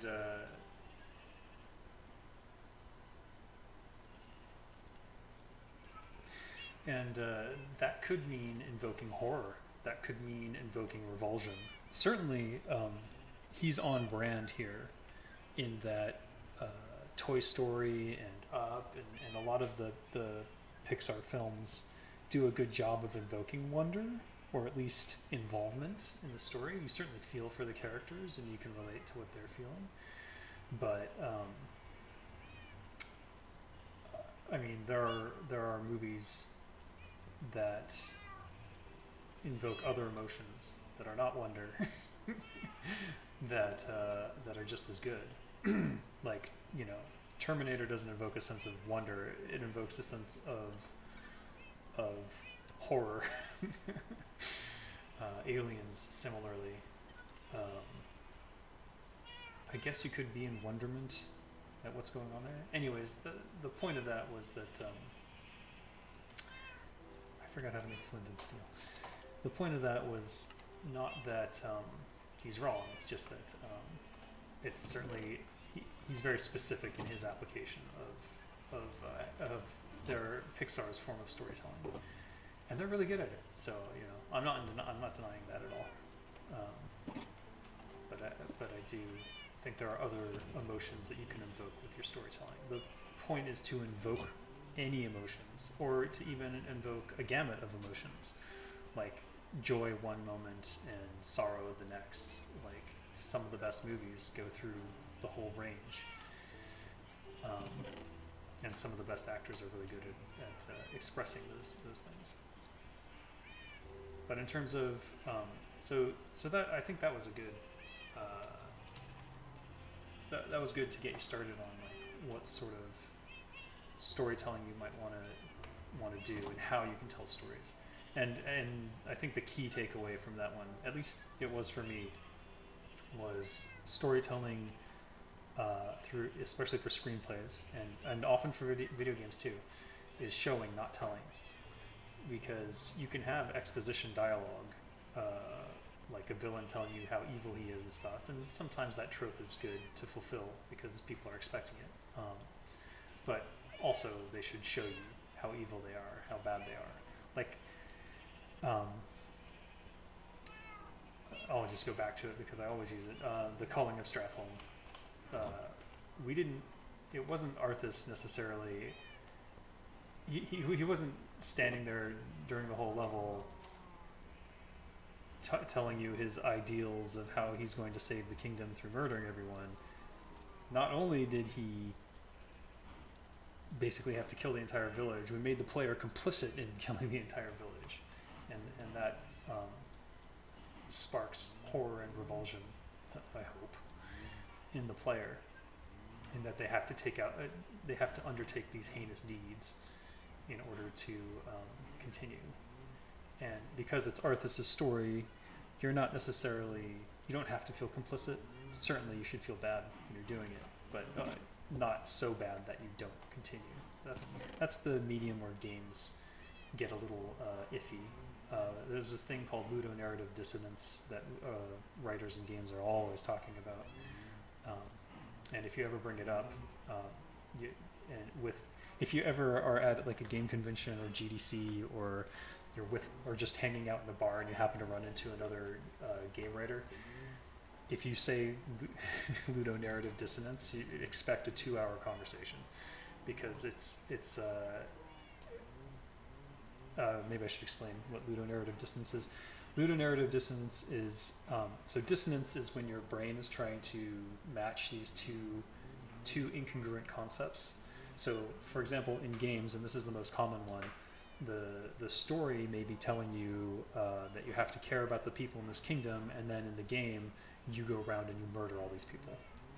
And obviously, that creates dissonance, because the story is saying you need to care about these people, and the gameplay is telling you you shouldn't give a shit, because you're just going to murder them anyways, or whatever the case may be. But certainly that comes up a lot in games. Is like The Last of Us 2, you'll hear ludonarrative dissonance all the time with what's going on with that. And I don't know if any of you have played it or are even interested in playing it, but it suffers from some ludonarrative dissonance in that they want you to care about a character, but then that character does something really awful that sort of screws everything they built in the first game, and that is not a good idea. That is not good. That's not the good kind of. I mean, not ludonarrative dissonance is supposed to be something you want to avoid, but I don't even understand how they got to the point where. I mean, I do know what they were going for, and it's not fair to say that it's not necessarily bad. Some people don't mind it at all. I'm skirting around it because I don't want to reveal anything about the game in case it would be a spoiler for someone, because it's better to experience it yourself, and then you understand what I'm talking about better, rather than me just trying to explain the whole thing. But yeah, ludonarrative dissonance in games writing is a big problem, and I try to keep an eye out for it. But obviously you can't always control for what the player's going to do. But one of the cool things about like writing for Wasteland 3, for example, is that we have branching story paths, and you can go in all these different directions, and so there's a lot less ludonarrative dissonance, because we've written reactions for all the different things the player might choose to do, and other characters are reacting to what the player is doing, and that helps build the impression, at least, that the game is acknowledging what you, the player, are doing, and thus there is no ludonarrative dissonance, because it's when the game either doesn't acknowledge it or ignores it and tells a story that is completely counter. And that's the worst case scenario, when the story is completely counter. I'm trying to think of a good example of that. What's a game where the narrative is completely counter to what the player is doing?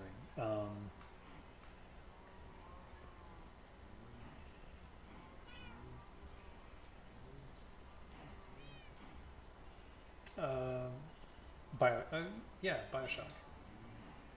Yeah, Bioshock. So in Bioshock, you're going around, and it's like you're going around a living, breathing world, and all these people are supposed to be like real people. And the problem is that you end up murdering everyone all the time in that game. And that isn't to say that I'm talking about Bioshock Infinite. So in Bioshock Infinite, they're a little bit more human. There's even scenes where you're walking around and you're dancing with people and stuff like that. But ultimately, you're just going on murder spree from murder spree to murder spree. And it did bother me when I played it. Initially, that was one of my big things. And I did interview with Ken Levine, and I actually told him myself, like, he asked me what I thought about Bioshock, and I said, you know, I really just wanted to have some conversations with the townsfolk rather than murder them all. But you know, it is what it is, and they were not building a dialogue-driven game, or at least not a conversational dialogue-driven game. There were certainly conversations between the two characters, but you were not necessarily participating in an active way. That's why I like a lot of the old Gold Box games. What am I going to do with these? I like the old Gold Box games because they did a lot more with dialogue that modern games can't do. Because as soon as you have to have a voice actor voice a bunch of stuff, you can't just write different, you can't just write alternative stuff. It just doesn't work. Where's my... Is it here?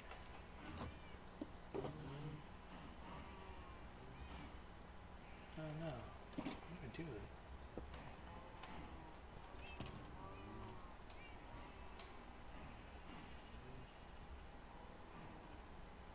Maybe it's in my void. It's not. Speaking of which, do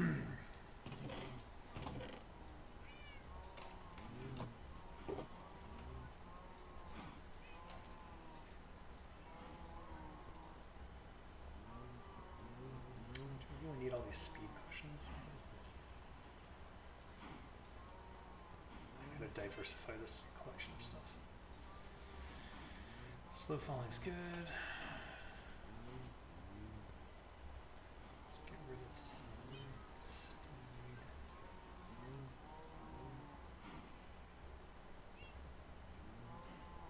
Speed 2.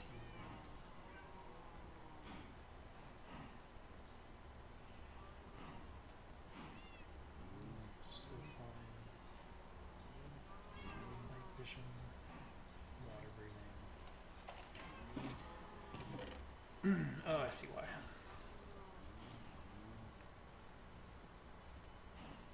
Maybe one of these, a couple of these. Maybe one more of these.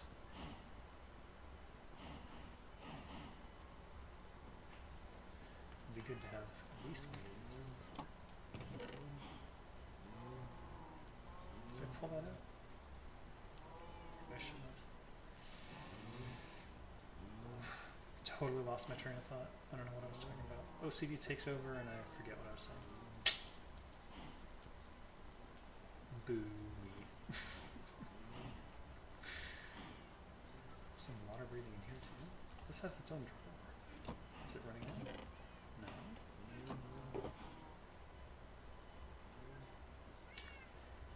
Vision, water breathing, weakness.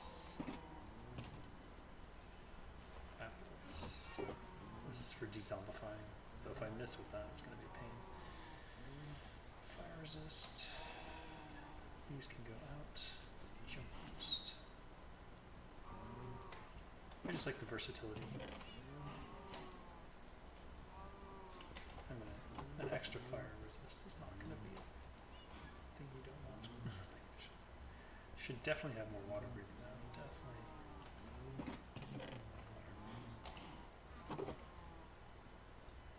There we go.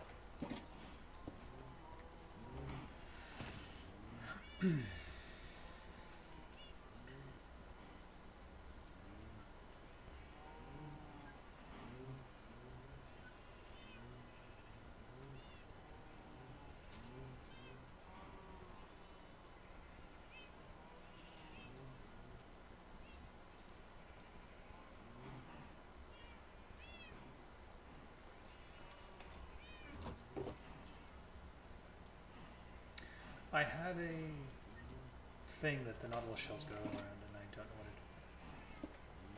Heart of the Sea, I guess it's called. I may have dumped it. What did I do? God, this is gonna kill me if I don't figure it out. I don't know what I do with it. That's scary. Well.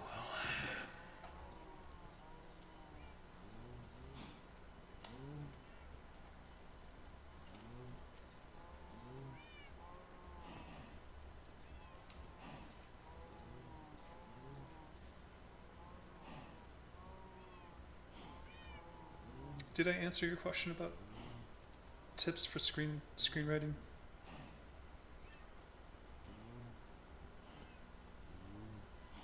I can't remember. Now, when you say script writing, I assumed you meant for movies, because that's what I associate with script writing. But if you meant for games, that's sort of a different bag.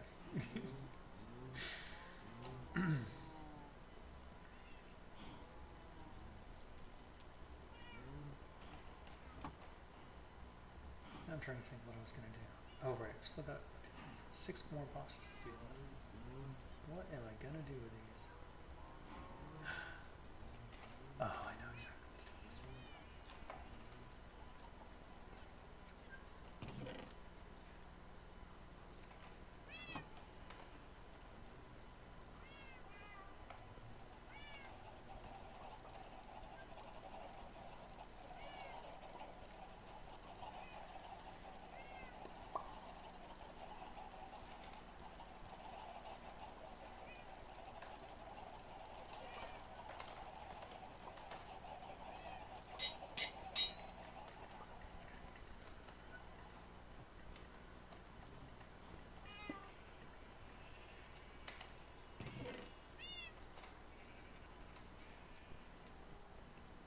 I have to make the torches too.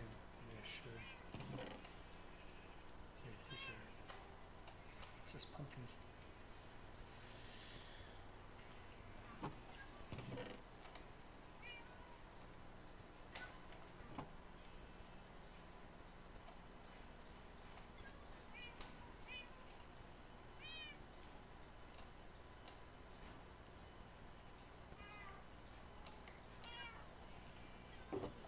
This is Halloween.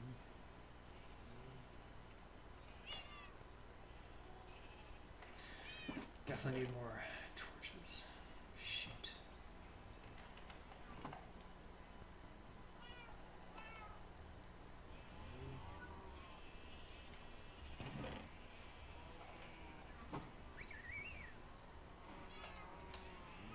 Oops.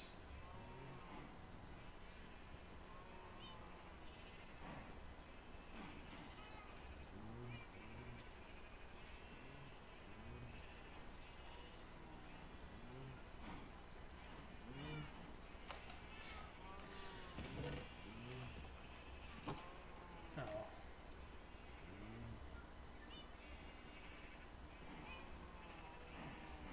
Gotta be careful, there's some lava right there.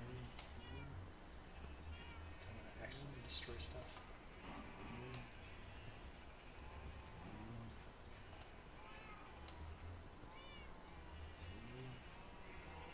Oops.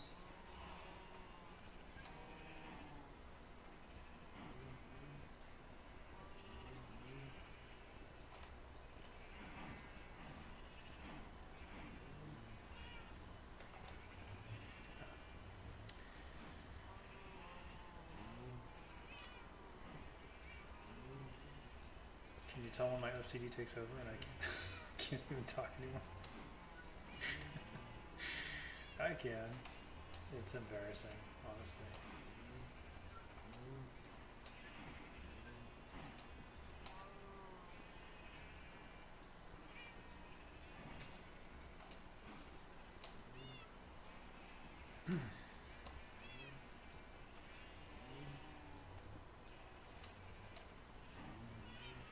I feel like there's a faster way to do this, and I just don't know what it is.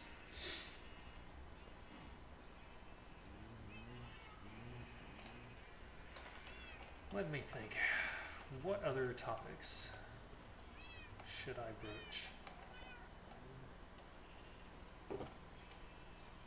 I can't think of anything for some reason. My brain's gone dead today. Oh, I'm working on a new game. A personal project, not a studio project. It'll be a visual novel, I've already started writing it. So it's a visual novel that takes place in the 1990s, based on some stuff that happened. It's about hackers back in those days. I don't know if I've ever mentioned this. Maybe it's not wise to. but I was a hacker back in the day.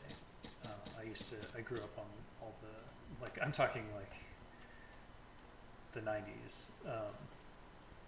And I would go on the bulletin board systems and talk to different hackers, and we would not plot anything, but certainly we would discuss the topics of the day in the forums there. Like, this is back before the internet was a big deal. People were just starting to get on AOL, and I wanted to capture something from that time period. You gotta use the axe and get the jack-o'-lanterns, Dave. The fuck? So I'm writing that. I have an artist who's just started on the two main characters, the protagonist and antagonist for this tale. It'll be a very limited in scope story, and I think I'm aiming for like maybe an hour to 2 hour long game at most. And most of it'll be primarily story driven, but with cryptography, like real cryptography that you have to like do substitution ciphers and stuff to get through. So I'm pretty excited about that. This is something that I've always kind of wanted to make, and people kept asking me about like what tools should I use, or if I wanted to make my own game, and I found one called RenPy, which it uses it's what all the visual novels use to pretty quickly crank out stories. But it uses Python, so it's actually pretty versatile. And Python is one of the easier programming languages to learn. So I would suggest actually go on Humble Bundle, or go on, is it called Humble Bundle, or is the bundles called Humble Bundles and then it's just Humble? Anyways, me and my tangents. If you go on there, you can find books on programming in Python, and it's worth your time to learn. It really is. So I would do that if I were you, because then you can literally create your own game, and using RenPy and other things. It's not as complicated as you think. It really isn't as complicated as you might think. And I would encourage everyone to just make something, just start creating something. I get in these ruts myself where I can't, for some reason, I just stop creating and I go dead for a while. And it really helps to just start doing something, anything. Yeah, I can't recommend it enough.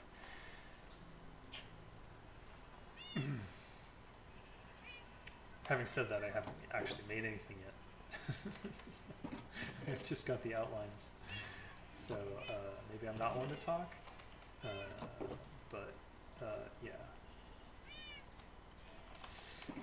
I mean, how do you get better at doing something? You just do it, and you get better. That's just a fundamental truth. And if you don't do it, then you don't get better. That's it. So the only way towards progress is movement, doing something, rather than nothing. As stupid as that sounds, it's quite it can be quite a revelation for some people. So if that helps, I hope it does. Now I have a Halloween kit for Halloween. What else? Still got 5 more to go. At this point, I usually start handing out gifts to people, so maybe I'll do that.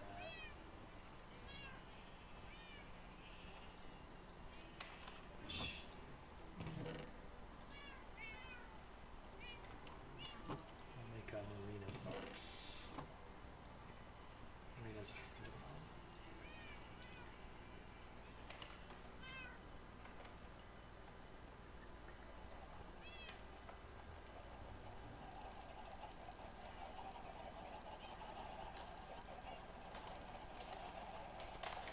That has sexual connotations.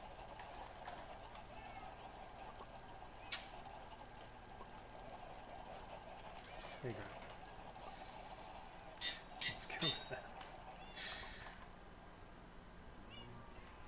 I was actually already planning to put this together.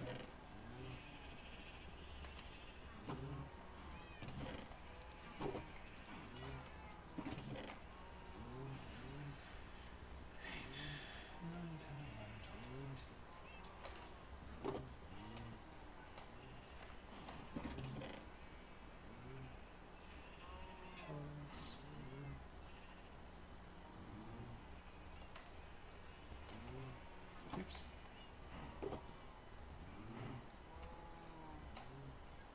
Do I really want to give it all to her? I should keep some. Nah, I'm gonna go back out there anyways. This is fine. Do I have any glass for her? She does love glass. Let's give her 2 of these, and then I'll do a 64 pink glass, which is actually quite expensive.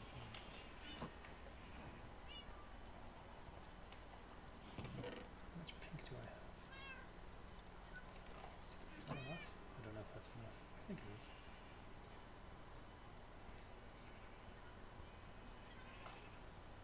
Yeah. Missed it by 1. Alright. I don't know if you guys know this trick. But it's almost time to harvest.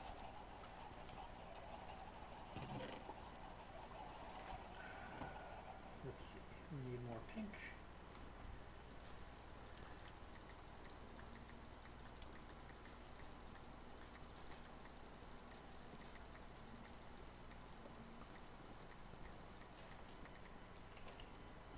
It's literally 1 to 1. So 1 bone meal equals 1 flower respawn. It only works on the tall ones though. You can't do it on the small ones, which I don't quite understand, but oh well, whatever. I didn't need that much, actually. That's magenta. That's not pink. Okay. Son of a bitch. Son of a bitch. Alright. Yep. I only need 1, but it's gonna give me 2. You know what? I may as well make a few. There we go. Do, do, do.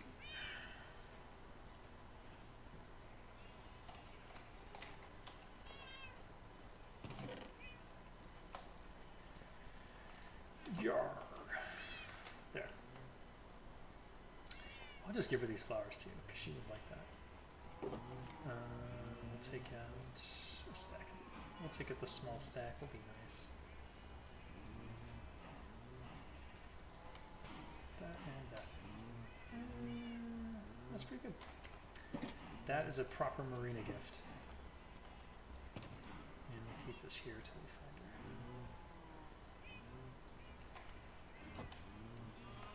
Dump my coal.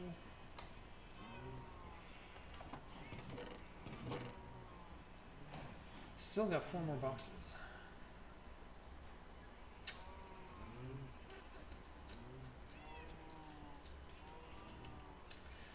To think about that one. One of these should at least just be something I carry with me. Because I did run out of space a few times. Let me see here.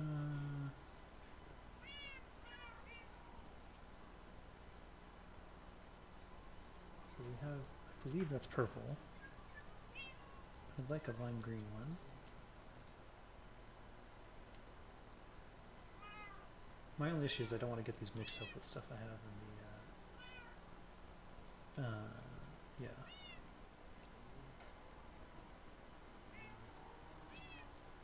Lime green, cyan.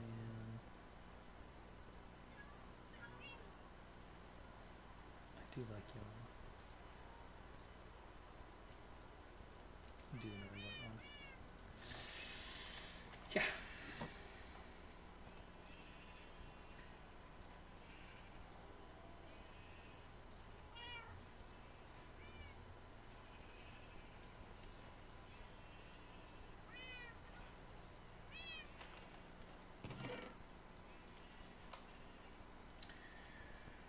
Blarg. All right. I think I have sufficiently streamed. I can't think of anything else to say or talk about at the moment. My mind's just a complete ball of mush, and it's 9:40 p.m. here, so I've got to make sure the kids go into bed and everything. But I'm gonna check back on this footage, see how it went, see if there's anything I can improve in terms of audio quality, things like that. I'll do some tests on my own, and then presumably I'll stream Warcraft 3 TFT, hopefully a continuation from where I left off last time, so that I can just wrap that up and never touch it again. Because at this point I'm starting to dread it for some reason, which is that's not a good headspace to be in when you're doing that kind of stream, because you want to be informative and not negative. Also, I don't know if I'll do it live. But I do have to do the 2020 State of the Game Industry video at some point in the near future. And I think this one is going to be about the politics of that have gone into games and the state of the industry in terms of internally behaviors. And we've just seen recently with the Ubisoft stuff that came out, a large portion of the editorial board got laid off, and I can personally speak to some of the scumbags that were over there, which I might, as I decide what my 2020 State of the Industry, State of the Game Industry thing will be about. Last time, and I highly recommend watching my previous one because it still stands today. I discussed the nature of games as a service and what that's doing to the game industry and the negative effects of monetization and things like that. And I think I did a pretty solid job. So I think that still holds up. So if you haven't seen that video, check it out on my YouTube channel, because it's still relevant. It's still very relevant to what's going on. But this next one is definitely going to be more about the internal politics of studios and how these sort of bro cultures developed and why they are not going away. And that has a lot to do with corporate necrosis. So if you haven't watched the corporate necrosis video about EA and what happened with Mass Effect Andromeda, that's probably a good one to watch as well. But I will go into a little bit into corporate necrosis again as well, because it's key to the point of how these things stuck around for so long. So hope you all enjoyed the stream, and hopefully I gave you some insight into various topics. If not, then I failed you, and I'm sorry. But I hope you all have a good day, and I'll catch you guys later.